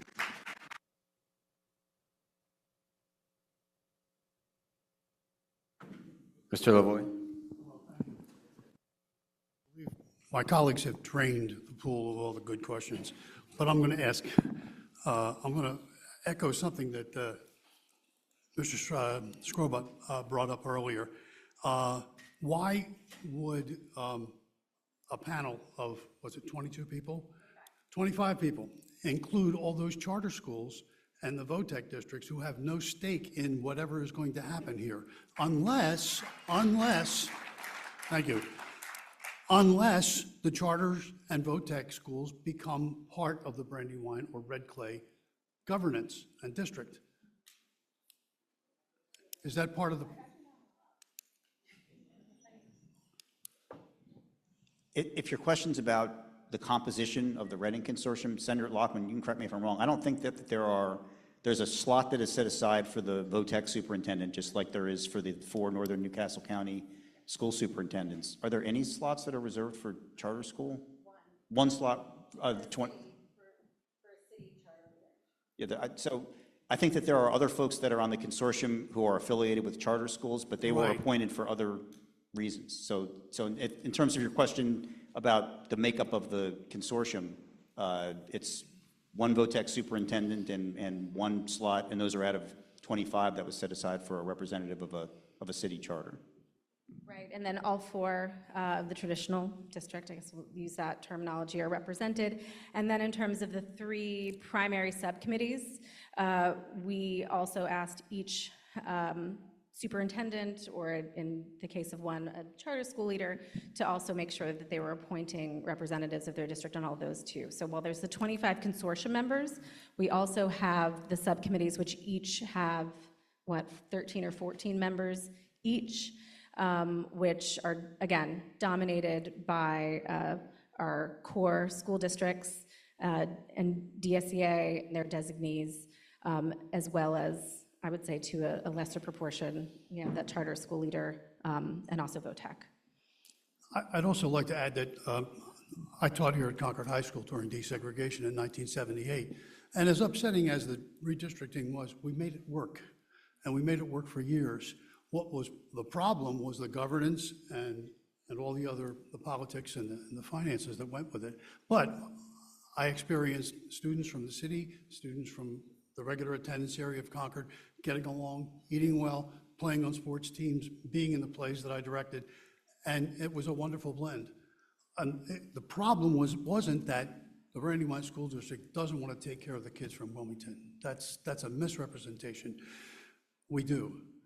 The problem was when desegregation was relaxed and we went to the neighborhood schools, and that gave people a chance to resegregate. And it gave people at the same time a chance to fly to charter schools or to fly to other opportunities. So I think what we need to do is bring those students and families who have chosen to not go to the public schools but go to other charter schools and the VOTEC districts to come back and work together and make a public school system that's meant to be a public school system. I love that vision. I agree.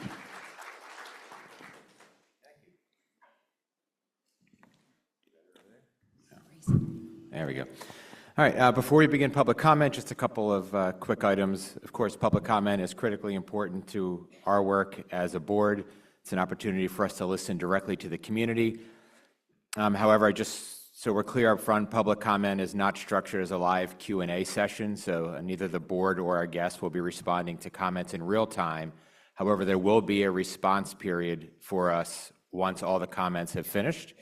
Every comment card submitted, including your contact information, will be provided to all the board members and our guests so that they can reach out individually if they have a follow-up to your comment. So again, just want to reiterate the expectations for decorum and conduct that we said at the beginning. Please be respectful of everyone who's speaking so we can hear them clearly. It's hard to hear up here sometimes. With that in mind, a few important rules on board policy for comment. Each speaker will have 2 minutes. And I hate to say this, but 2 minutes is not 2 minutes and 5 seconds. We have 51 people signed up for public comment. So in the interest of fairness to all speakers, the microphone will automatically mute when the timer behind us reaches 0, even if you're mid-sentence. Each individual can address the board 1 time this evening. You already completed your comment cards. Please make sure your comments are focused on the topic of the meeting and that we don't defame or demean or attack anybody personally. And then in the interest of transparency, we make the assumption that speakers are constituents of the district in some way, residents, families, staff members, or others directly connected. If you're not a constituent, just please disclose that at the beginning so the board members are aware of that. So there's 51 people signed up for comment. Many of them, as I look through, noted the exact same question or comment. So if someone prior to you asked the same questions or made the exact same comment that you plan to, you're of course still free to do the same thing again. However, don't feel obligated to if you feel that your point has already been adequately made. I think sometimes people feel like they have to sign up, so they have to speak. You don't. So the timer will be on the screen behind us. When it reaches 0, the microphone will shut off. I'm going to call the speaker and then the speaker on deck. So if the on deck speaker could just move up when you're called to get behind the speaker in front of us, that'll save us many, many minutes or an hour of time probably if we can just move right to the next speaker. We don't intend to enforce the 60-minute time limit tonight. We want everybody to have a chance to be heard, but to respect everybody's time, we really appreciate your cooperation with these rules. So we're going to start with our in-person speakers. These are in the order that they were turned in to whoever they were turned into. So first up in person is going to be Kendra Johnson, followed by Keith Frankel. And the microphone's right in the middle aisle here. Hi, give us a second. Oh, the timer's up. Okay, go ahead, Ms. Johnson. Okay, can you hear me? I'm not going to need 2 minutes. I appreciate all the comments. I have a second grader and a soon-to-be kindergartner in Brandywine, and I guess my comment is it seems premature to have the vote before we have enough of the details to understand the differences in the plans. And I'm learning about all of this within the last week, so tonight was very helpful. But I feel like we need to understand each proposal a little bit better and what it means, especially financially, before we vote. And then my other question or comment would be, if the data from the AIR comes back and it shows that this is financially not plausible or not sound, does that delay the vote, or are we just moving ahead anyway? So, thanks. Thank you, Ms. Johnson. It's Keith Frankel, and then on deck will be Gary Hall. Hi, is this working? Yeah, I have an 8-year-old, and so that means I have 10 more years in this school district, which is alarming considering what you folks are predicting you're going to do. I don't think any of this shuffling around of the schools is going to help these children in the underprivileged neighborhoods. Personally, they're a product of the area that they live, their parents, their neighborhoods. Fixing, I'm not being racist. Nothing is. Mr. Frankel, yep, continue to address us, and please don't interrupt the speaker. Personally, they're just a product of their surroundings. There's no racism involved in that. I could be talking about anybody and say that they're a product of their surroundings. So simply shuffling these kids around is not going to fix that. What's going to fix that is throwing money at the existing schools where they are, making their day brighter, making them have a better day at school, rewarding them for coming to school. These are things that we can do to help these children where they are now, instead of shuffling them around to a million different places. And that is not going to fix the problem. Thank you. Thank you, Mr. Frankel. Gary Hall is up now, followed by Ashley Davis. Well, thank you very much for allowing me the opportunity to speak. I'm a science teacher at PS DuPont Middle School, and I absolutely love teaching at PS. It's a community that I've grown to absolutely love over the past 3 years. But one of the things that I'm really concerned about is just the overall lack of data and evidence to show that it's going to really help our kids. For me, as a science teacher, I always preach to my 6th and 7th graders that data and evidence are very important when coming up with an effective solution. But for me, I am not seeing the standard. I'm actually seeing a lot of the opposite. There's a lot of things that are creating a lot of ambiguity, concerns, and confusion with me, and I don't like that. It's really so much that it's making me go against any sort of plan forward unless we actually get a lot of the information that we need in order to really help our students. Our community does deserve a lot better than a rush decision. So in this case right here, we need to make sure for the next 20 to 30 years, because that's how long I know I'll be an educator, we're helping our kids and not shifting around any sort of burden to anyone. Doesn't matter what your background is, we gotta help our kids. And if we can't do that, then we're back to square one even before 1978.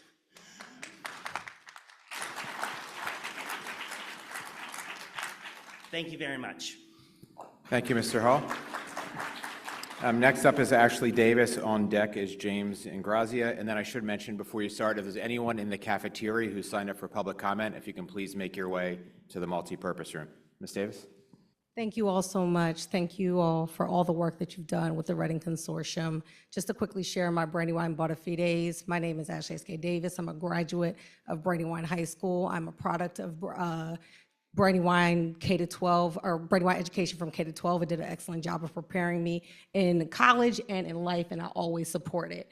I think, however, though, we are getting ourselves a little bit sidetracked, believing with that idea that Brandywine School District provides a great education. Let us be leaders in using our model of excellence to share with students, including those who may not have the privilege to enjoy some of the same resources as those of us that were in this room. It requires people who can be able to be off of work, that have childcare available for their children to maybe be at home, or to be able to have the transportation to get out here right now. And all of the children that are in the city of Wilmington don't enjoy that same resource.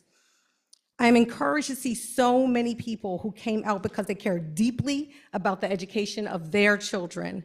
I hope that we can extend that same care and compassion to better serve the children of Wilmington, North Wilmington, and Claymont alike.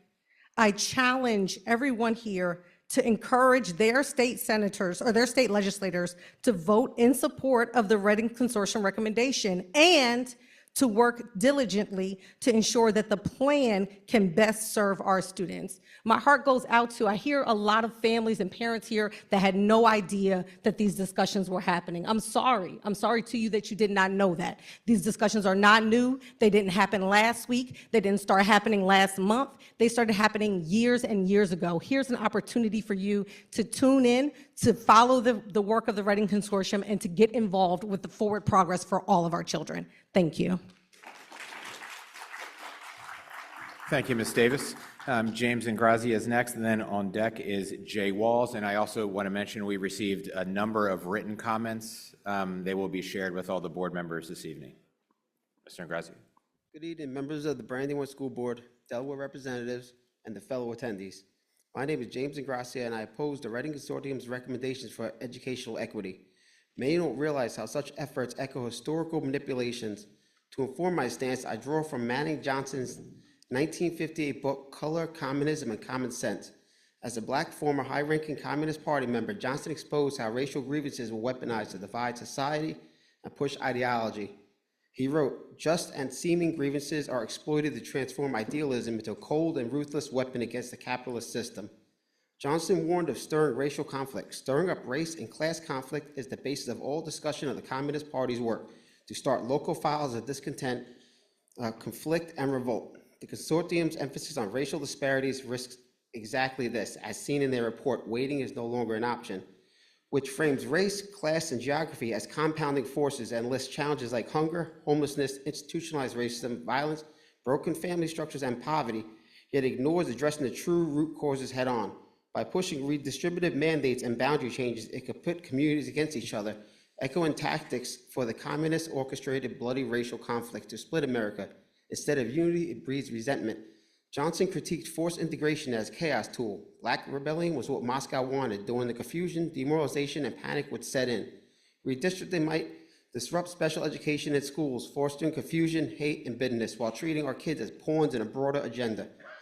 Johnson urged common sense over ideology, stressing the importance of family as a foundation, warning that communists demanded loyalty to the party be placed above race, relatives, family, and loved ones. This undermines society's bedrock. Choose school choice, merit-based reforms, family support, and excellence for all without diversity, equity. I urge rejection of these proposals. True progress comes from the common sense, not color-coded conflict. Educate yourselves. Our students deserve better. Thank you, Mr. Ingrazia. Next up is Jay Walls, followed by Stephanie McDonald. So I was a product of 73 to 76 at Mount. I had a great experience having people bust in from Wilmington. I met some great people. I'm still friends with them after 50 years. It's just another buzzword, consortium. Really? It's busing. You're going to try to change everything around. It doesn't need to happen that way. My parents lived in the city, in the 60s. They turned around and worked really hard. My father worked 2 jobs to get out of the city. That's what he had to do to make sure that we came to a good school district, because that's what they saw going on in the 60s and early 70s. So this is where I have a problem with all the buzzwords. You don't have any data. You're going to do a vote in a week, and you haven't given us, the people, any information, hard data. Thank you very much. You're not telling me anything. I deserve the right to see the numbers. I'm trying to move back to Newcastle County from downstate. I look at you just raised all the taxes, which is ridiculous. Is any of that money going to be used to support the programs that are in the city? Maybe that's what you need to do. Not screw up the Brandywine School District, move all the money into the city and let the people do what they're doing right now. But no, in a week, you're going to make a vote and you already know who it's going to be. You already know who it's going to be, because it wouldn't be happening in a week. I don't care if it started 8 months ago. That you already know who's going to be hit. And it's going to be Brandywine and Red Clay.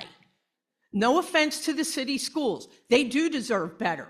But we don't need to disrupt Brandywine School District. We can take the money that they just raised all the taxes on your taxes. You know, I'm looking at a $3,000 bill from... Thank you, Ms. Walls. Next up is Stephanie McDonald, followed by Jeanette Wilt. Ooh, okay.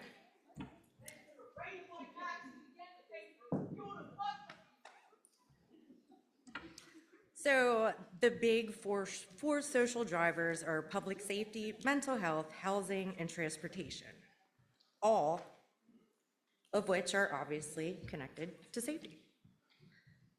Where is the leadership in Wilmington? Ensuring the safety of all Wilmington residents. Where's John Carney? Where's Matt Meyer? Where are they? Why aren't they here telling us how they can ensure there should be no reason under the sun that a little girl should have to get on public transportation to go to school and be harassed by crackheads?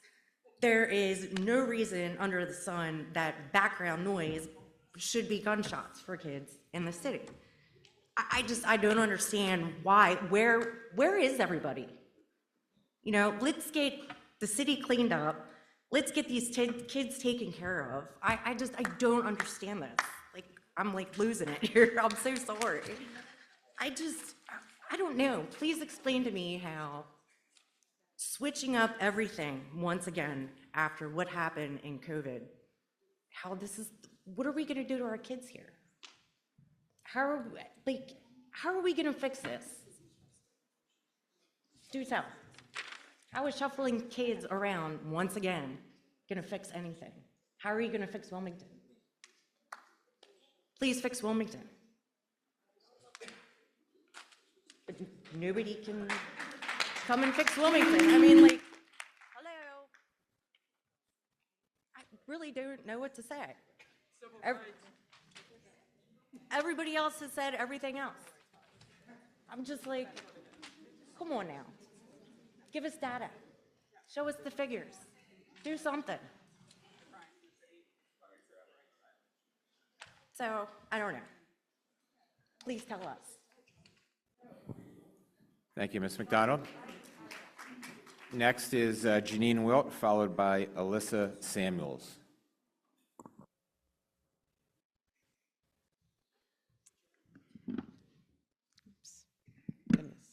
Sorry.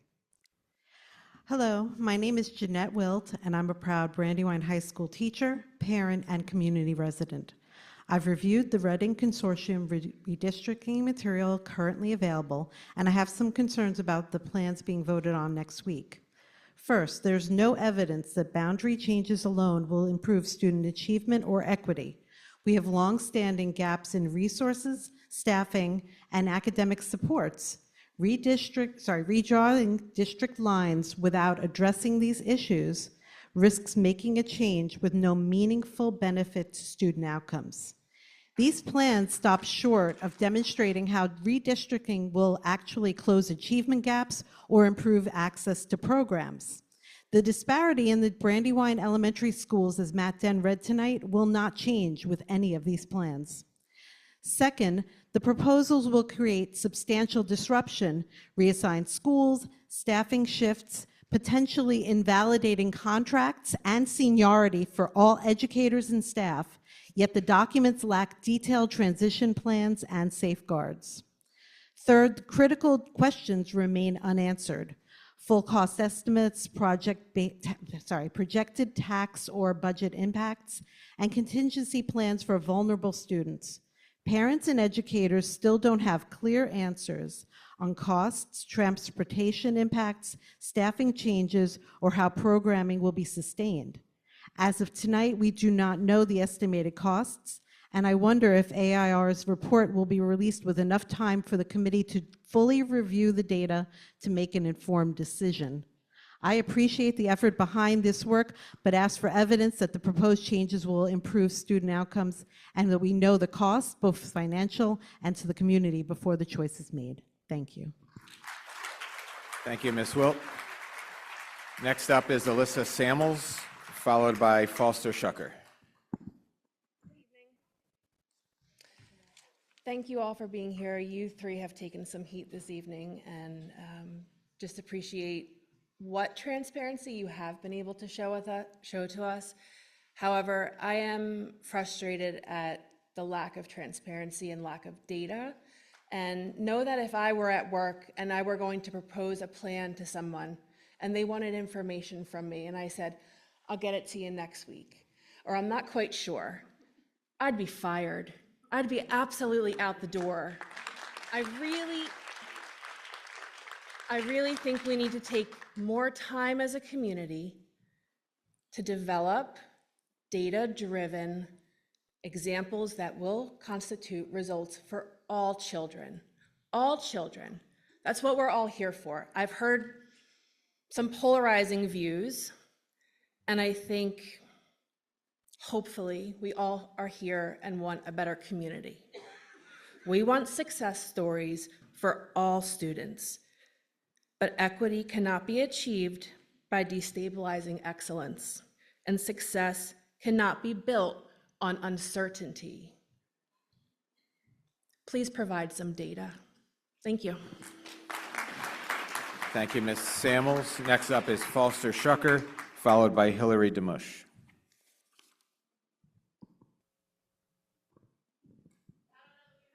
Mr. Shucker, Foster Shucker, followed by Hillary DeMush. Okay, he left. So Hillary is up next, followed by Kelly Erst.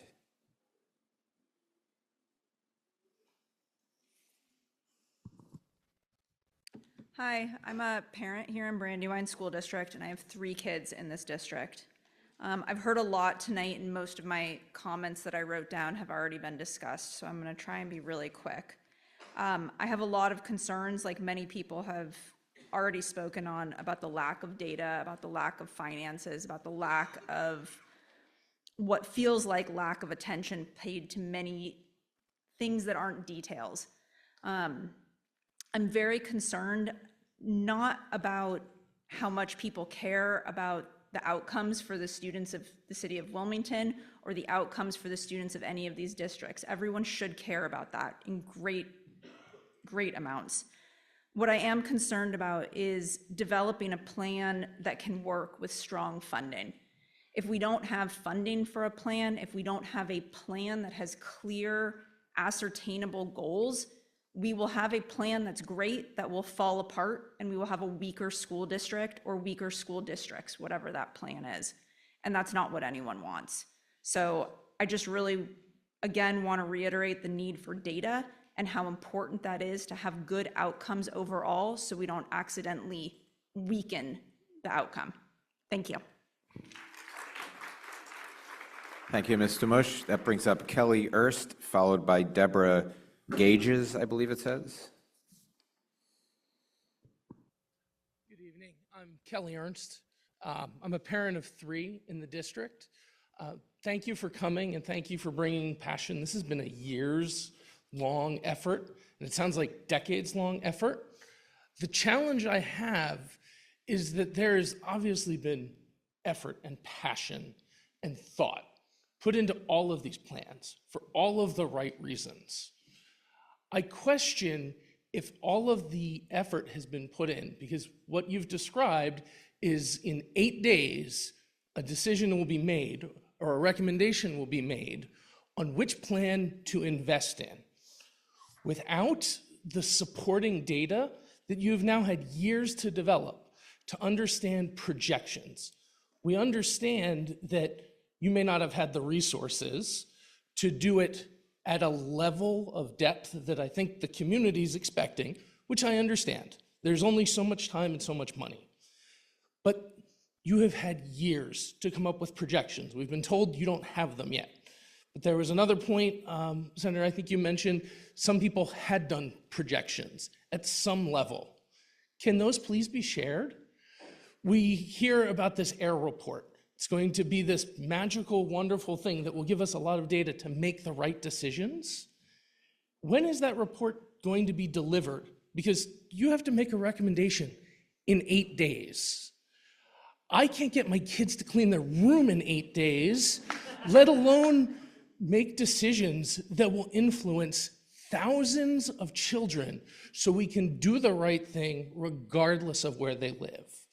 I challenge you to share the AIR data, to spend the time to do the projections at some level on a plan-by-plan basis so you can make the right recommendation. And I'd ask for more time. You have the teachers down in Dover, ask them for more time. Thank you, Ms. Ernst. Next up is Deborah Gages, followed by Helen Anderson. Ms. Gages? Oh, Gargis. Thank you. Okay, so Helen Anderson, followed by Jamie Forelli. Good evening, everyone. I want to thank everyone for your time. My name is Helen Anderson. I am the daughter of the late, great William Hicks Anderson, who stood in many of these rooms in 1960s, 1970s, and 1980s to talk about this exact same problem that we're talking about right now. 47 years ago, his child was born into this system and had to deal with all of this. My mother moved to Colonial. I dealt with racism as a child. My cousins dealt with racism in the Brandywine School District as a child. And so we can talk about a lot of things, but I want to just be very clear that this needs to be grounded in children. This has not been grounded in children. We're talking about cost, but every single day I get up and I work with adults who have been a product of this broken system that has not been able to help them become adults that can make livable wage jobs where they are able to support their families. So we are now paying for food benefits. We are now paying for housing. We are now paying for things that they cannot afford to pay for themselves. And so as my father said back in 1977, we're going to cause many more problems by just doing something and not the right thing. We're talking about this Reading conversation for the last 25 years. This has been the conversation. We look at it, they reauthorize, they do something.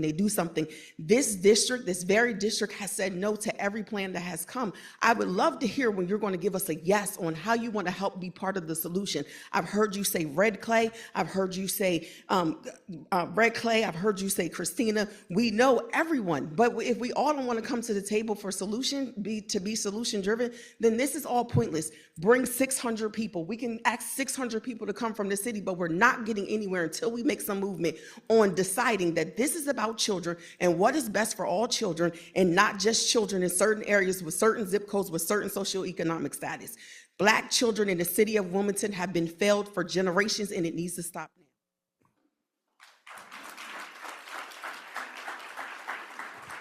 Thank you, Ms. Anderson. That brings up Jamie Forelli next, and then Helen Ann Leswicki, I believe, is on deck. Is Jamie Forelli present? Helen Ann Leswicki?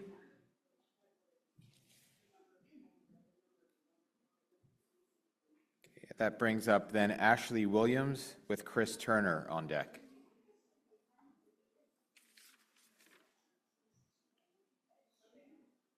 Ashley Williams? All right, there you are. Hi, Ms. Williams. Hello, everyone. Ashley Williams. I have to be honest with everyone. I'm really indifferent. I came in here with one mindset, and now I'm a little confused, to be honest with you. I'm so serious. So I've been in Delaware for about 12 years now. I'm from Philadelphia, and I remember a system where my mom had to literally move us from one area of the city to a next to get better education. So when I came to Delaware, my plan was to make sure I entered into a really good district. So when that I had children, you know, I was already set. Now I'm wondering, am I really? Because I'm hearing a lot of unfortunate racism come out in this room, and it's being broadcasted by very cute terms by even some of the parents. And I'm really saddened by that, because I thought coming into Brandywine District that my child would be safe. And if my child is being taught or influenced by students of parents that speak the way they do in this room, I am very concerned. So I really hope that at some point we do make it strictly about the children and find a better way to come together. I don't care if you gotta put more money into the other schools, whatever the case may be. Yes, my taxes just went up. Good school districts, I expected that, but not for my child to experience racism. So hopefully the parents and whomever else already spoke that was being ignorant, I hope you have a change of heart by the end of this. Thank you. Thank you, Ms. Williams. Chris Turner is next, followed by Brian Baccarat. Hello, everybody. First and foremost, I just want to thank you all for coming tonight. We really do appreciate it. As I am a parent and a staff member in the district, and I'm also a member of corporate America. And I can just tell you that mergers and acquisitions are tough, and deciding what to do them is tough. And when you do it without thought and communication, and I think that you've put a lot of thought into it, it can cause a lot of disservice to everyone and can cause chaos. It's a rough road to run. We're all a part of this, and I just hope and plead with you to communicate and keep advocating and keep making, and the transparency needs to be there in order for us to best support our kids. On another note, I want to focus just a little bit on students with disabilities. It's already difficult to navigate the system and ensure students have equity. I'm a parent of 2 children with special needs, and with the current small schools, we're able to advocate and be heard without needing to re-explain year after year after year and get the services that they need. My fear is that by expanding the district, it won't help, but it's going to make it harder, because expanding and consolidating means we're going to not only have to re-advocate with the new rules and the new administrations, but more importantly, we're going to have to re-educate our children on routines and processes. Because anyone who has special needs kids knows that change and disruption to their everyday routines can be detrimental to their education, both academically and socially. So I plead with you to please focus on that. And then in regards to just expanding the district to give more access to children, I think that's very important. Within BSD, we have thriving arts programs, we really do. And that's because of the families and the administrations who work hard to get everyone that support. My fear is that by expanding into Red Clay, you're gonna give more access to programs at CAB, less access to the Brandywine School District arts programs where we are thriving, and that will be detrimental to the arts programs here within the district. So I just want to make sure that that is focused on and that's said, and that you really think about that as we move forward. Thank you so much. Thank you, Mr. Turner. Next is Brian Baccarat, and then John DeSilva. Thank you for the opportunity to speak tonight. My name is Brian Baccarat. I have 4 kids who 3 have gone through the district. 1 is still in the district for 1 more year, but I still care. I'm a product of this district. My wife is also a product of this district.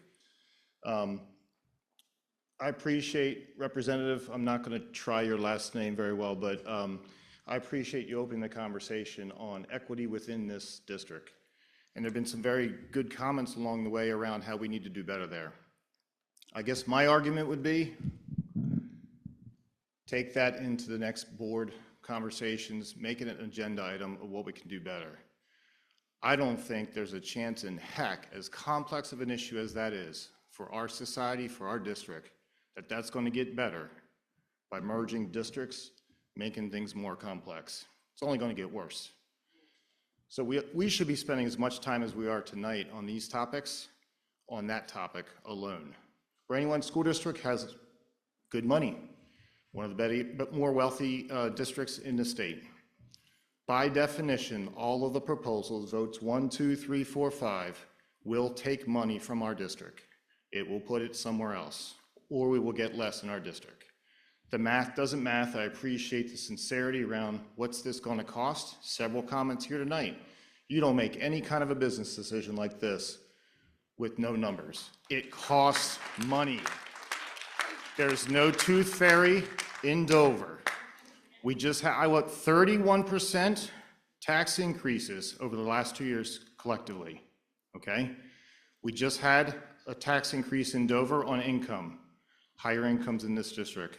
It doesn't come from the tooth fairy, and it's not going to solve this problem. Thank you.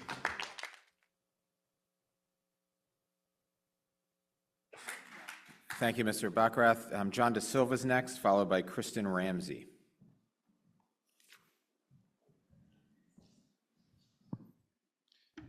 First, I'd like to start off and say I'm a parent of 3 kids in the district. 2 have graduated, they're in college.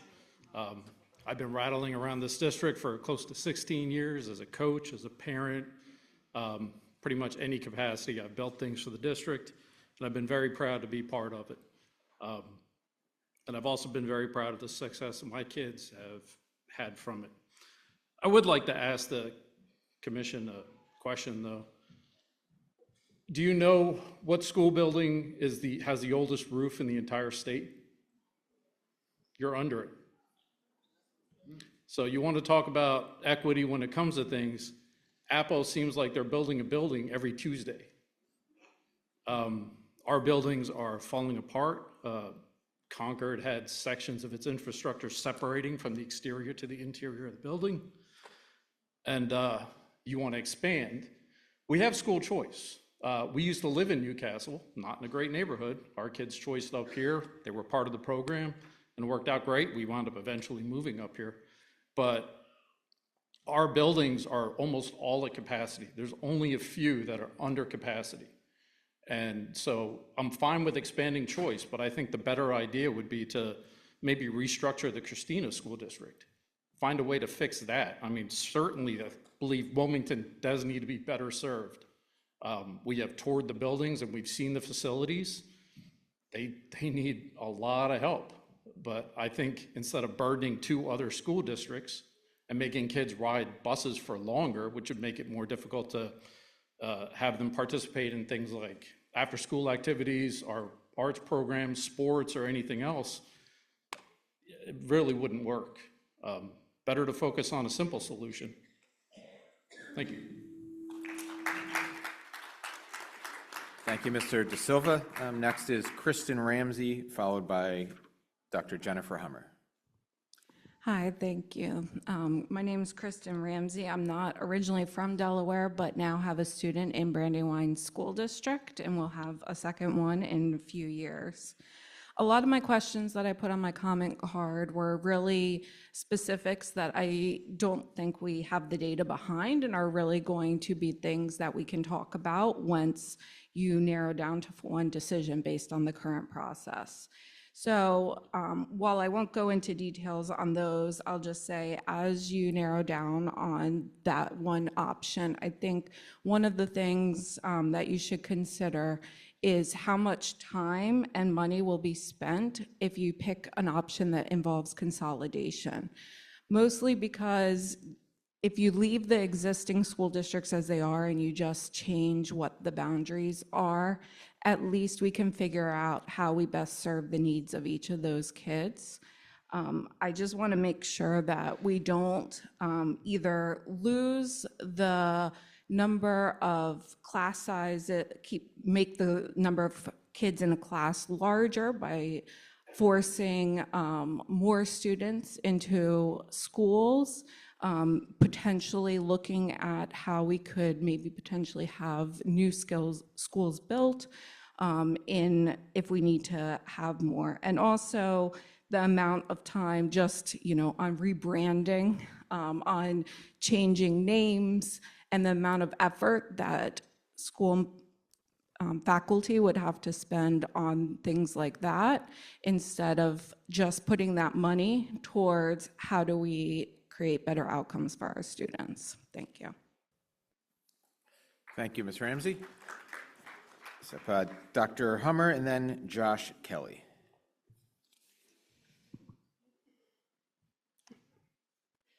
Okay. Hi, I'm Dr. Hummer. I'm currently an education professor at Westchester University.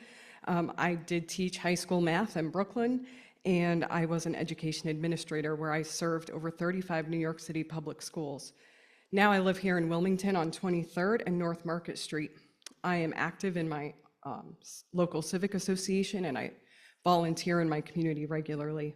My in-laws worked with Lewis Redding to end segregation in Delaware and ultimately the nation. So as a well-informed citizen, I was shocked to learn of the Redding Consortium only 2 weeks ago. I find this especially egregious considering that my state representative, Nnamdi Chikwachu, is on this state-appointed committee that's working to make such a monumental change in the schooling of our children. In fact, this committee has been meeting. They met in May 2024 and made plans with no public input until a year later. I'm really concerned about the makeup of the consortium committee, as out of 25 members, only 2 represent public school parents, and 0 are public school teachers. There are a number of people from charter schools, though. Recently, $6 million of the consortium's after-school funding, most of that money went to charter schools, not public schools. $1.5 million has gone to this redistricting planning. That would have been better spent on addressing the social issues that have been reported by their analysis reports. I am not convinced that the Redding Consortium will work towards the best interest of our public school students.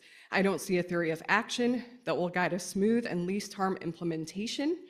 I sense the current plan will create further inequities, and I encourage you all to speak up because our children deserve better. Thank you, Dr. Hummer. Next is Josh Kelly, followed by Matt Smith.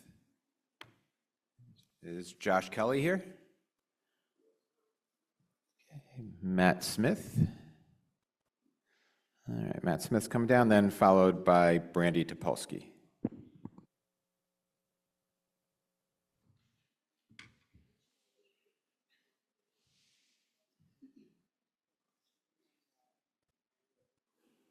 So just give you a moment to check your phone when you're ready. Sorry. Oh, you started. Thank you. You ready? Good. So I'm a parent of 2 Brandywine School kids. Quite like Brandywine School District. You can probably tell I wasn't from this area. Quite enjoyed it. So I've heard some really interesting things today. I wasn't fully informed until a few months ago. Well, I don't know if I am fully informed now, actually, but I've tried to find a little bit more about it. 6 years in the making. 6 years. You started by blaming the statute, saying the statutes are why we've got to do here. But then we followed up by saying, well, the statutes have been amended a few times anyway. Brandywine School District has got, I think, 10,000 students. Yeah. The average school district, according to a Google search, is 3,000 to 5,000. So we're more than double than average. Seems a bit crazy. Somebody mentioned this evening that there's opposition to change, and maybe there is. Maybe there is opposition to change. But I came here wanting to hear the benefits, and I haven't heard the benefits. We've talked about some of the problems, but we haven't heard of the benefits. So convince me that this is a good thing to do, because I haven't heard that. A lot of people have come up here and said that we don't have the data. It's not just the data. I mean, it sounds like you guys don't know what you're doing. I follow soccer because the World Cup will be here next year, and there will be a chant that will be said to referees when they make the wrong decision. And it is, you don't know what you're doing. because you don't have the data. So I really believe that you need to go back to the drawing board and quick and come up with a convincing case.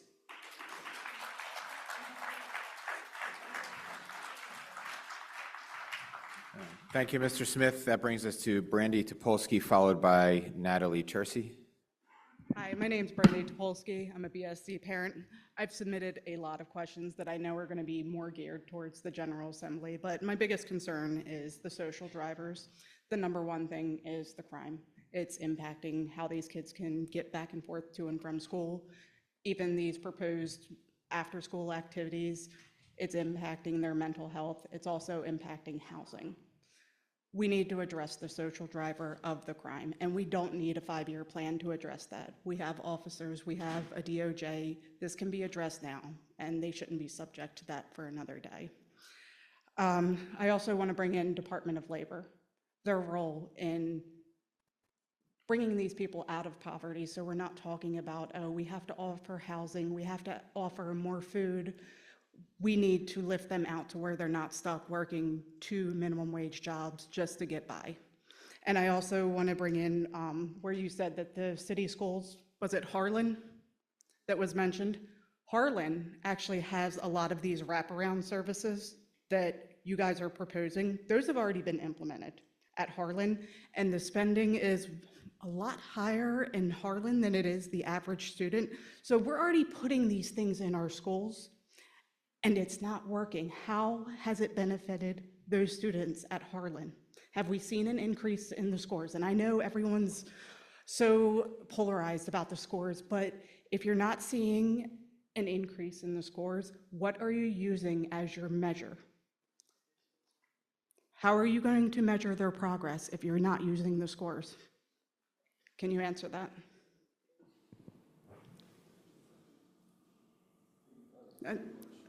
All right, that's all I have.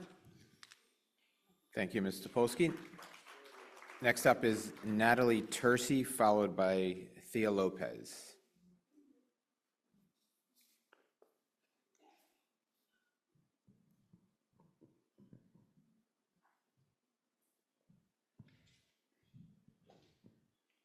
What I have to say is really quick, sweet, and to the point. My children are products of Brandywine School District, and I'm so proud of them. My youngest daughter was a part of the first IB class from Mount Pleasant, and I'm so proud of that. I don't want to see our district get watered down. Another problem I have is, what happens to our scores? It seems to me that Brandywine doesn't win anything. We lose. Our test scores get watered down. And when our test scores get watered down, our schools become less desirable, and in my opinion, that affects our property value. And I have a real problem with that. We work hard. No, we are not the best district in the state of Delaware, but we work hard at it. We work hard at improving. And now we're going to bring in schools that are failing, and that's going to bring down our test scores and our values, and that's going to affect our property values. I'm sorry. It's a little bit greedy on my point to say that. But why are we not trying to fix the problem rather than creating a bigger problem or watering us down? Thank you. Thank you, Ms. Tercy. That brings us to Thea Lopez, followed by, I believe it says Ray Avery. Good evening, everyone. My name is Thea Lopez. I'm an environmental educator, a civic leader in the Harlan Park area, where we proudly support Harlan Elementary School through and through. We're a true community school under Principal Roberts' leadership. I'm also a Brandywine School District alumni from Harlan, Talley, Burnett, and Mount Pleasant, where I graduated, and I was class president. And though this initiative has changed the name in the past 25 years, it's still 25 years of research. And since the beginning of Redden's inception, Brandywine School District has been a part of the planning, the data review, the decision-making, and Superintendent Dr. Lisa Lawson and her predecessor, Lincoln Holler, have sat at the same table with Redding throughout this whole process since 2019. And in October, in this very room, at the Parent and Citizen Engagement Community Meeting, Dr. Lawson described the work as being poorly planned, lack of information, rushed, offering little information, and even going as far to tell us to call the governor and saying that you guys are going to call this school district red wine, which was in very poor taste, might I add. And it was the first time that most folks heard about this. I was surprised, disheartened, and deeply concerned given Brandywine School District's very deep involvement, and a lot of folks are upset because they feel like this is the first time hearing about it, and I feel like that's intentional. Regardless, this room is full of parents, community members, and the idea of it is we're failing. 30% proficiency rate, our kids are failing. They aren't prepared for the next grade, and it's even worse in our other school district. But my real question is, why is change formed as a threat rather than it's trying to serve our kids? If we know that the system is broken, which has been broken for over 47 years, why are we framing it as a threat rather than an opportunity to truly help the kids who truly deserve it? Thank you, Ms. Lopez. I believe this says Rain Jones Avery. Ray. And then next up will be Renee Salazar. Good evening, Ray Jones Avery, and Dr. Larissa Odemusu will be giving the remarks. Good evening. I'm speaking on behalf of the Wilmington City Office of Educational Advocacy and the Wilmington Center for Education Equity and Policy. We stand here speaking for Wilmington students and families, but we are also speaking to every Delawarean who cares about the future of our state. For decades, Wilmington's educational structure has been fragmented and inequitable, and is the most vulnerable of our students who have reaped the consequences. The structure has produced years and generations of outcomes that none of us should be willing to accept. We all feel the impact of a system that allows such inequity to persist. While redistricting is not the only step, it is the first step. The time has come for all students in the city to be served under one district and one governing body. Doing nothing or the bare minimum is choosing to preserve what we already know is not working. We know change is hard, we know change is uncomfortable, but we cannot let fear of change be the thing that guides our decisions about kids. This is a once-in-a-generation moment for Delaware, a chance to be innovative, a chance to reimagine what public education can look like when we place our children, not old structures, at the center. A chance to show that equity is not something we simply talk about, but something we are willing to build. This is not about taking something from one community to give to another. It is about creating a system that finally works for all students. It is choosing progress over preservation, courage over comfort, and opportunity over fear. We urge you to be bold in this moment, to stand with Wilmington's children and with Delaware's future by supporting redistricting. Our children are worth it. Thank you. Thank you. Then Renee Spirio Salazar, followed by Matthew Morris. Hi, I'm Renee Salazar. Both my parents are educators. My sister's an educator. I'm originally not from Delaware. I came from New Jersey. So I'm used to high taxes, but a very good education system. So when we moved to Delaware, I was really concerned about raising children in Delaware. We lived in the city of Wilmington for 11 years and decided to move to BSD. And I would say that I'm very happy with BSD. I have 3 children in the district. And why again, I've worked in Wilmington in the hospital. I believe that the children of Wilmington do deserve better, but so far, nothing that I've heard tonight makes me think that any of those plans will change any of that. The other question I have is, now that I have 3 young children in elementary school with this plan, I heard tonight that when you redistrict, my kids could be split up. I specifically chose forward and chose my district and kept my kids together and didn't even send my kids to gifted because I wanted them together. I wanted them to have a sense of community.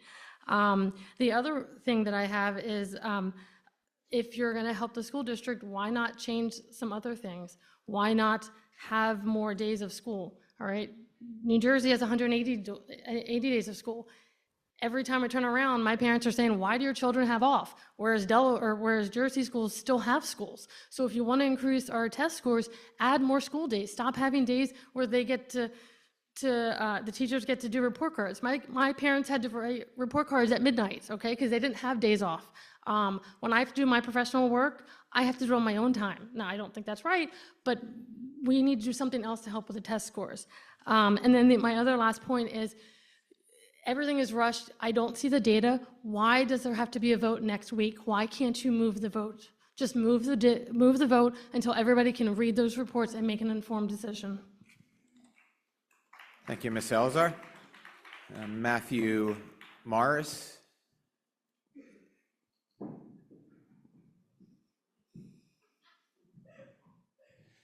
And then after Mr. Morris, we're going to start with the Zoom speakers, starting with Representative Deb Heffernan.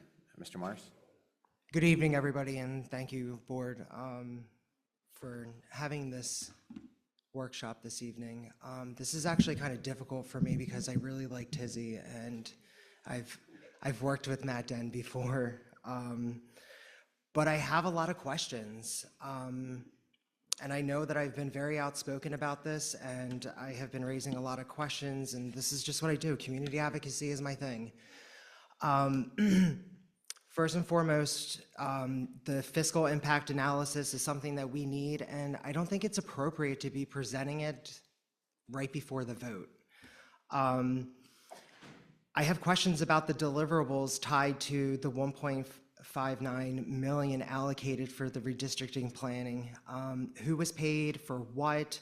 Where is the landscape analysis, and why hasn't it been released to the public? What is the current status of the $1.2 million racial equity data dashboard?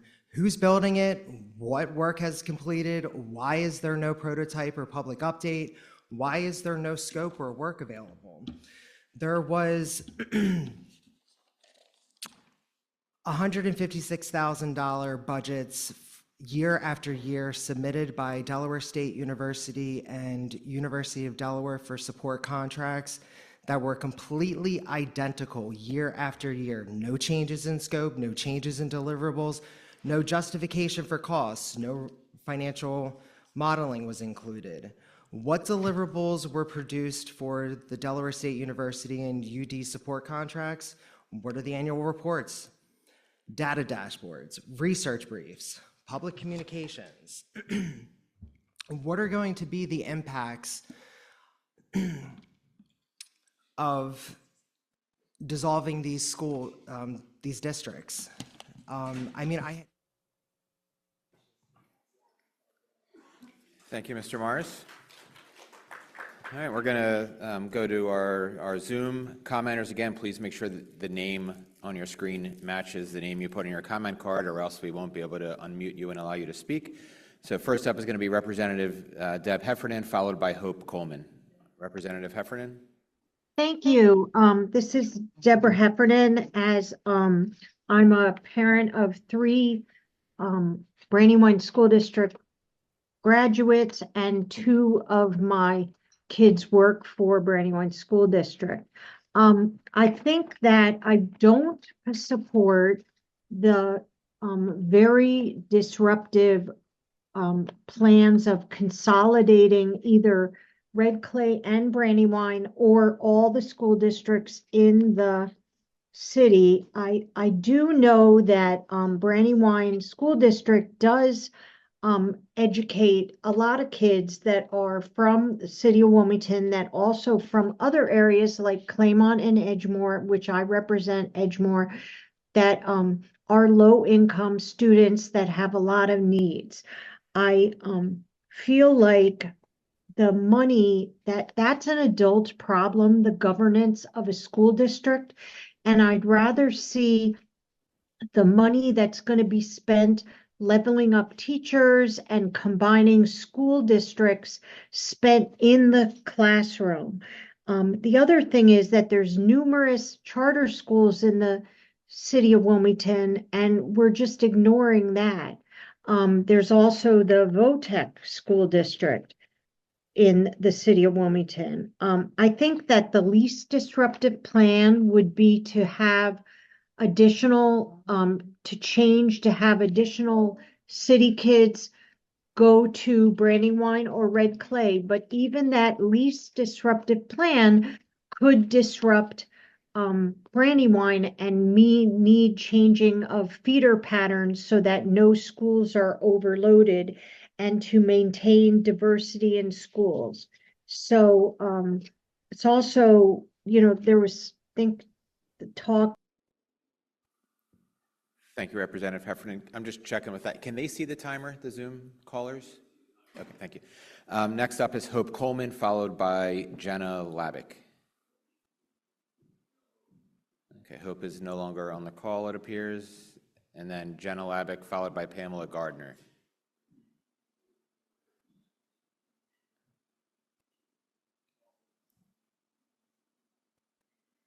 Okay, it appears that Jenna might not be in the call. Just a reminder to make sure that your name on your screen matches what you put on the comment card, or else they can't find you to unmute you. Pamela Gardner then, followed by DeSheryl Broadwater.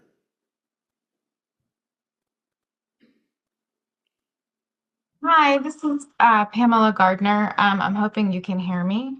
Thank you for the time. I'm concerned that enough data hasn't been presented this evening regarding details of the actual plans. This really seems like a fluff dog and pony show, to be honest. There's not enough information that's been presented about any of the recommendations. I have significant concerns that there's not any conversation around why and the evidence and data that those are making these decisions, why they don't feel that the redistricting is not just a redistribution of proficiency deficiency, and that a redistribution would help numbers look better and make this look like a success when in fact students are getting more lost than not. I'm concerned about the amount of money that's been invested in external consultants year after year after year, and the lack of investment in education infrastructure and resources for our students. To echo prior comments regarding the proficiency rates of 20 and 30%, it's atrocious. But 50% isn't anything to be proud of either. We shouldn't be proud until we reach 100%, and we have a lot of work to do. And I'd like to know how we're going to get there, with or without redistricting. Furthermore, there was a comment made by the co-chair that the model of charter Wilmington Charter School was originally intended not to be prestigious and elite, but to be replicated. Yet I've heard no discussion or presentation of a plan to replicate models in any of these districts or any of these. Thank you, Ms. Gardner. That brings us to DeSheryl Broadwater, followed by Taylor Sullivan.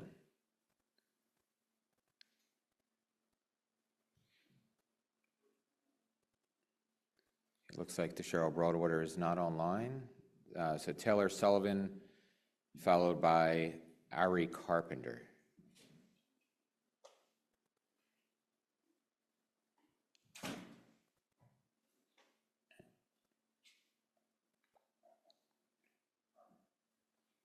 Okay, so Taylor Sullivan's on a line, so Ari Carpenter is. Ari, your microphone should be unmuted. Hi, my name is Ara Rosario Carpenter. Thank you all for your time this evening. I submitted my question, so I kind of thought that this would be something that would be read aloud, and unfortunately I don't have what I submitted because I do know I submitted more than one question. But honestly, I think my questions are irrelevant because I did not hear a lot of the understanding of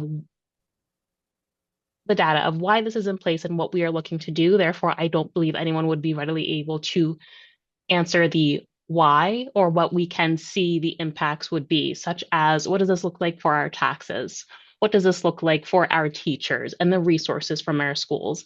I am all for collaborating with a variety of school districts. I am all for the equity for our children. But I didn't hear today how we are bridging that gap in an equitable, meaningful way that can satisfy students in northern Wilmington or in the city of Wilmington.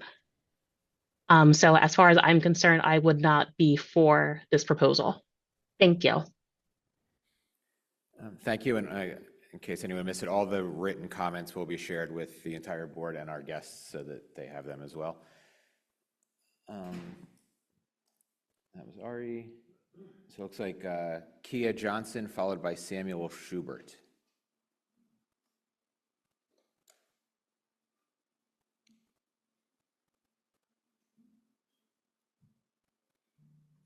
Okay, so Ms. Johnson does not appear to be on. Samuel Schubert, followed by Kim Bassam.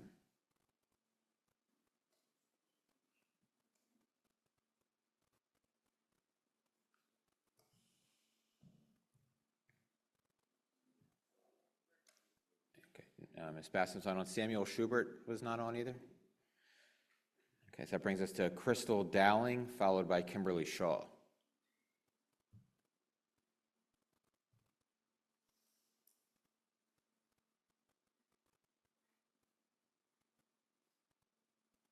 Neither? Okay, that brings us to Danielle Ricketts, followed by Elaine McDonald.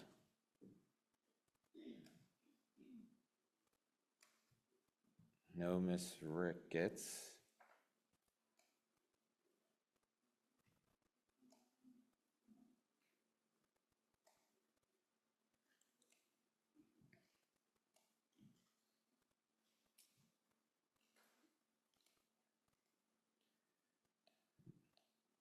No Miss McDonald. Okay. That brings us to Samuel Kisner, and then Jasmine Orange. No. Okay, no Miss Kisner, then Jasmine Orange, followed by Nicole M. No.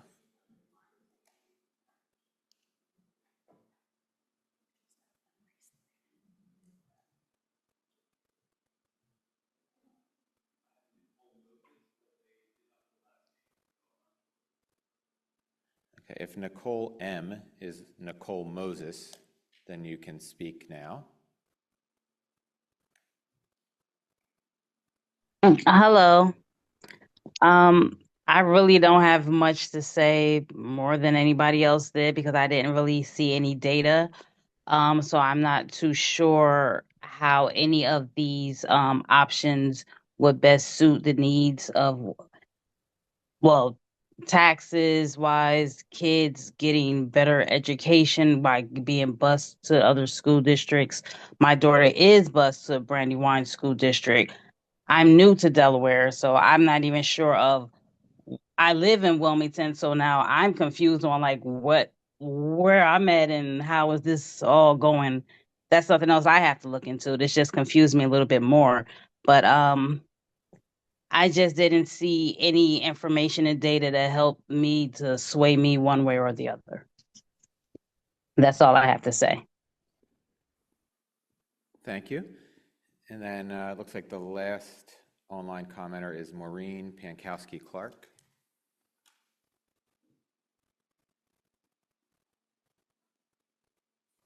Hello, can you hear me? Yes, we can. Okay. Well, thank you to the Writing Consortium for this presentation and staying to hear all of the questions and concerns. And I was excited to hear that Brown v. Board was brought up. Many don't know the other side of Brown v. Board. When that was passed and schools were integrated, Black schools were closed, Black teachers lost their jobs, and Black students lost the ability to see themselves in their teachers. So if schools are being closed, what is the plan for those teachers? And how are you going to ensure a diverse teaching staff to benefit all students? I hope that this gets added to the list of priorities. And to the board member that listed the former schools in our district and told the families from the city of Wilmington to have agency and go to charter schools, I encourage you to read Ghosts in the Schoolyard by Eve Ewing. You might get a different perspective of charter schools. Thank you. Thank you, Ms. Clark. And that concludes public comment. So I'd like to allow the consortium members to respond to to anything that they heard or any themes that they'd like to respond to, and then we'll go to board comments.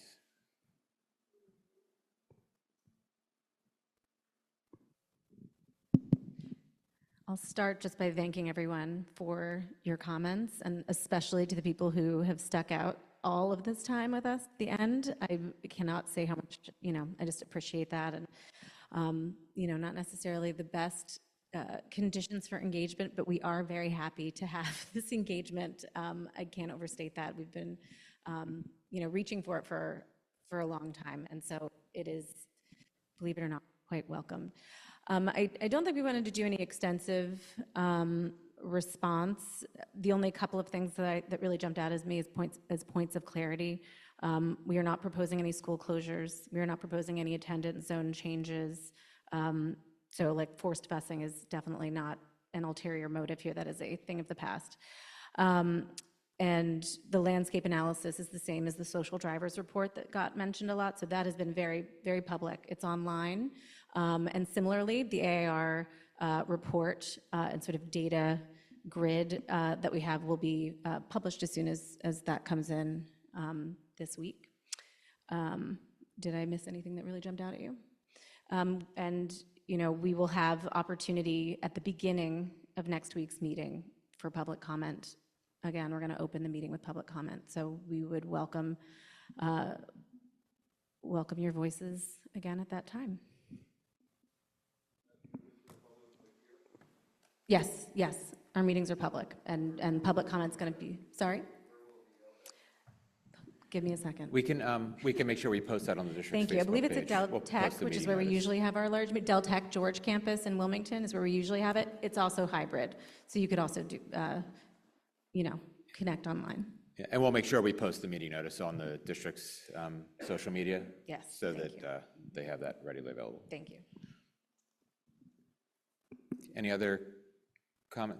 So I was just going to, next on the agenda was just further board discussion. So I did think, with the time of night, if everybody has another question or comment they'd like to make, but I think we should probably add deeper discussion to our meeting on the 15th, which happens to be the night before the vote for our regular meeting. But if anybody has anything they'd like to say to the representatives here, I have one quick question maybe that would help guide our conversation on the 15th.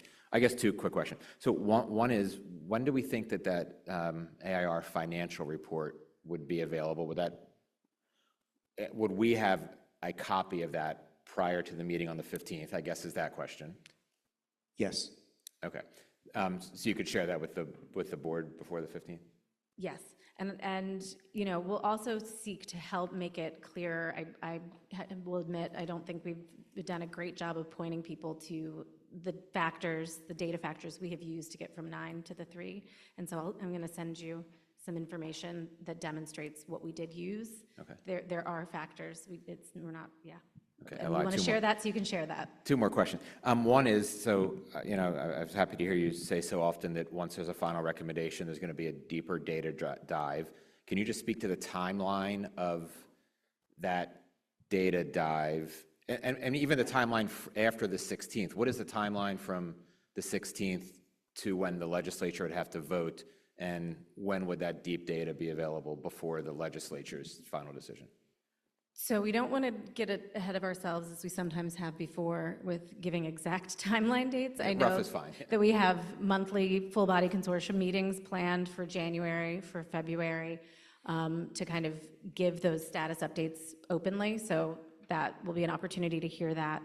But so once we feel that we have a plan that meets the 13 stipulations, which definitely answer a lot of the questions that I heard tonight, at that point, we will have public hearings to hear feedback on that full plan, a consortium vote to approve sending that to the State Board of Education, and then the State Board of Education has, by statute, 90 days to review that plan, and if they approve it as written, then it goes to the General Assembly. There's a lot of hoops between here and something happening, and I'll add as a footnote to that We heard a lot of this at some of the other board meetings, concerns about like, what about my kindergartner or what about my rising kindergartner next year?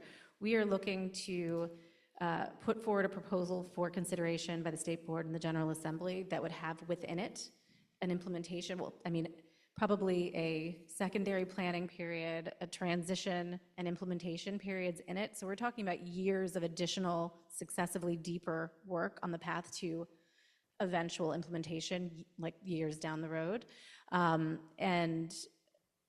So just wanted to make sure people understood this was not something where we're looking to pull any rugs out from under anyone in the next school year or even the school year after that. There's a lot of phases of work building towards what we would call implementation, which would be the time at which whatever is proposed, should it be adopted, would actually be the reality for our students. Thank you. And then just one more question. There was a series of comments that I just wanted you to have an opportunity to respond to. I believe Ms. Sanderson, Ms. Williams, they had talked about how the focus, which is true, the focus of this should be on students. And I just want to give you an opportunity to speak to, because we've talked a lot about data, but can you speak to how any of the final three proposals, like what do we expect the actual, how is it going to benefit a kid? Any of these proposals, how is it going to benefit kids? And then secondarily, how would it benefit kids more so than providing those same resources as everything sits today? I'd start by saying at the end of the day, it's the local education agency, the district, that is going to make those decisions as to how to operate a school district to serve students well. The work that we have been tasked with is to design an optimal structure for that LEA or those LEAs to operate and deliver on the promise. So I think we are, exploring what does it look like to remove barriers to that happening more successfully. And I think someone else made the comment where, this is not a direct connection. It's not a light switch being flipped. It is an opening, and we think a necessary opening to the opportunity to do a lot more closer to the groundwork and to have LEAs that can operate more successfully than we feel that they have to this point. Thank you. All right, I'm going to just go in the same order again and see if anybody else has a final question or comment for the consortium. Yeah, just a couple final comments. Is this on? Yeah. A couple final comments just based on things that were said tonight. I certainly disagree with the contention that, we're opposed to change. It's just, I often think that the obvious solution is often the best solution. And I think what we've all heard here loud and clear tonight is that there hasn't been a compelling case made with data that any plan will achieve the desired results. I will say it's unfortunate that people are saying that they're just hearing of this. I know here at BSD we've been talking about this every month for the last couple of years at our regular monthly meetings. But I will also say that big items like this tend to move through the General Assembly either so fast you don't know they happened, or they get dragged out for years that public interest wanes, or the issue just simply goes unnoticed.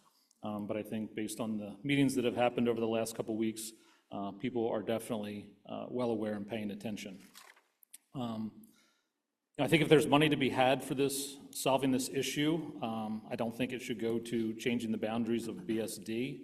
I wonder how much money will be spent on logistics, operational costs, facilities, transportation, all before a single dollar gets to the classroom. I don't think we have to look much further than at the Wilmington Learning Collaborative just to see how that happens. We're 3 years into that project with very little to show for it in classroom impact, with quite a bit of overhead. Like I said, to me, the obvious solution is often the best solution. I agree that Christina needs to move out of the city, given where their high schools feed. I think that should happen, but I think we should invest in those students by placing them in the district with the capacity to properly serve them. And I think that includes VOTEC, if not Howard, if we're talking about preparing students for careers in college. And I think the simple solution is investing in the smaller class sizes that I said in the beginning. invest that money in smaller classes for students below proficiency in reading and math at all levels. So thank you again for being here. Thank you. Mr. Ackerman? I just want to emphasize to you, I work downtown, and I hear people at my work say, don't put your kid in a Delaware school. You've either got to go to a private school, go to Appoquinimink, or move to Pennsylvania. And I jump out of my chair and I tell them, no, that's not true. And I go through all the reasons it's not true. But uncertainty like this is not helping that case. That's all I want to add. Thank you. Ms. Stock? I just want to say thank you so much to everybody in this room for coming in and engaging in this discussion and caring about kids. It's obvious that everybody in the room does, so thank you.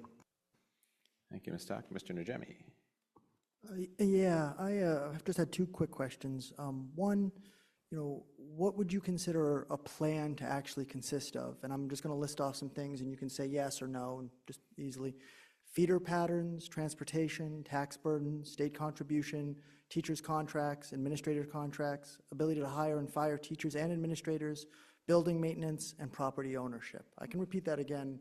Let me know what you think will be in a plan going forward. What parts of those, what elements of those, if any, would be in a plan going forward? I would just point you to the stipulations in the slides. They contain many of those items, probably everything except for feeder patterns. That sounds right, yeah. And my second question is and this is not a facetious question, it's very legitimate. Is there anything that you would like to say here that would maybe assuage people's concerns that the decision has already been made by Reading to pick 1, 2, or 3, whatever the case may be? Is there anything that you could say that is say, no, this is, we're still making up our minds, or, anything that you could do, that you would like to do right now to be able to say that? If there's a secret plan, nobody told me about it. I don't know how I'm going to vote. All that information that we mentioned from AIR about costs, that is important to me. So, sitting here, I don't know how I'm going to vote at the meeting on the 16th. And I suspect that that's true I hope that that's true for all the consortium members. Yeah, I waver. I don't think there's any perfect path forward, just as we're not in a perfect situation now. And so it weighs heavily on me. What can we most feasibly do to pick a plan that we can counterbalance with good solutions? And we are still working through that day by day. Thank you. Mr. Jordan? Thanks. And to the Reading Consortium, thank you for being here and for the work they've done so far. I did have a couple of comments. One of the commentators was Chris Turner. He had mentioned the focus on students with special needs, and I think that's one thing that constituency that we didn't speak about enough today, and the concern I have with consolidating, and if that leads to eliminating administrators, does that then burden the remaining administrators so much that they cannot effectively provide services to the students who need them? I think another constituency that has not been mentioned today are our teachers and the employees at the schools and all of the work that they do for our students. And if we consolidate, it seems to me we're going to be asking them to do even more for more, but with less. There's a comment, or I think it's a requirement, that the salaries get leveled up amongst the teachers. But frankly, I think if we want to send a message to them, and Mr. Den, you said the consortium can send more recommendations that aren't necessarily required, a salary increase, or even a one-time home buyer's credit so that they can live and work in these districts. Because I think that's just as important to these kids' education, that they can see their teachers in the community, and anything that the Reading Consortium, because you do have an influence, can do to help that, I think would go a long way. Thanks.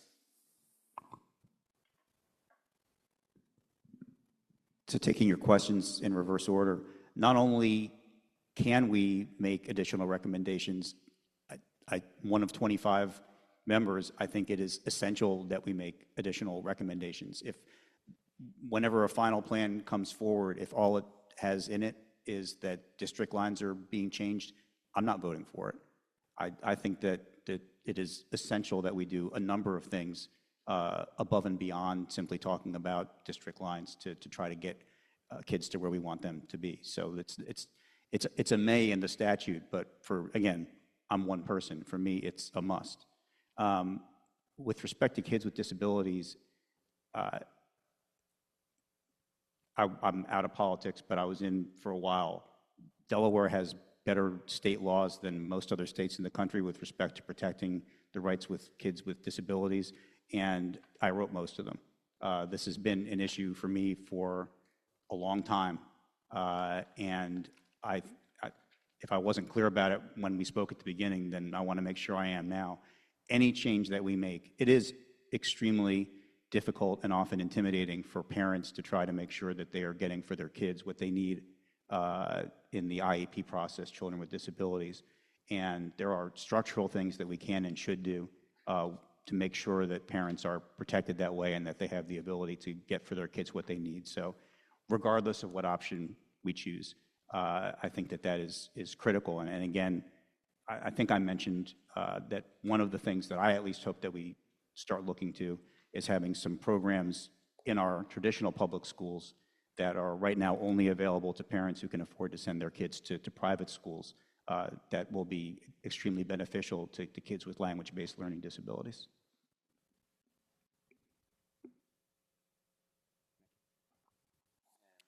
Thank you. I just want to make a final statement.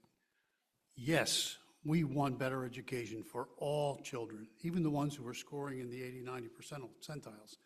We always want the best education. And all schools alone, though, can't overcome the overwhelming forces that make education and ultimate equal opportunity impossible. You pointed out, Representative Chikwaka, that the schools in the Brandywine district who were from poor neighborhoods scored low. It wasn't because of the Brandywine School District, it's because of the poverty and the other social forces that have already been recognized several times throughout this discussion. Know this, our educators welcome and work tirelessly to educate every child who enters their classrooms, no matter what their address is, or even if they have no address. I'm not sure why the Wilmington students who have attended Christina school districts have not flourished, except for the 4 social drivers already recognized as stymieing every educator's best effort. But we're doing the same old thing. I've been in education for 55 years. I know I don't look it. But ever since I entered education, people were pointing to schools got to do a better job. It's really society's problems that makes unequal opportunity. Schools can help, but they can't do it alone. And I know you probably recognize that, but please don't lose sight of some of the recommendations that have been made tonight about addressing the security problems, the safety problems, the poverty problems, the homelessness problems that perhaps drive students' inability to do well in school.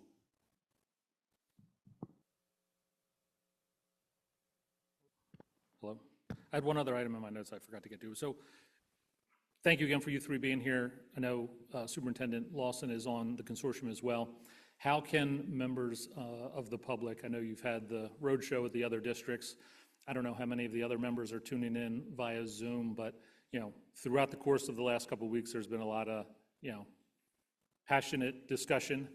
How can we be assured that the other members of the Reading Consortium are hearing these voices, and how are you communicating that, and what has the engagement level been with the other members throughout this roadshow?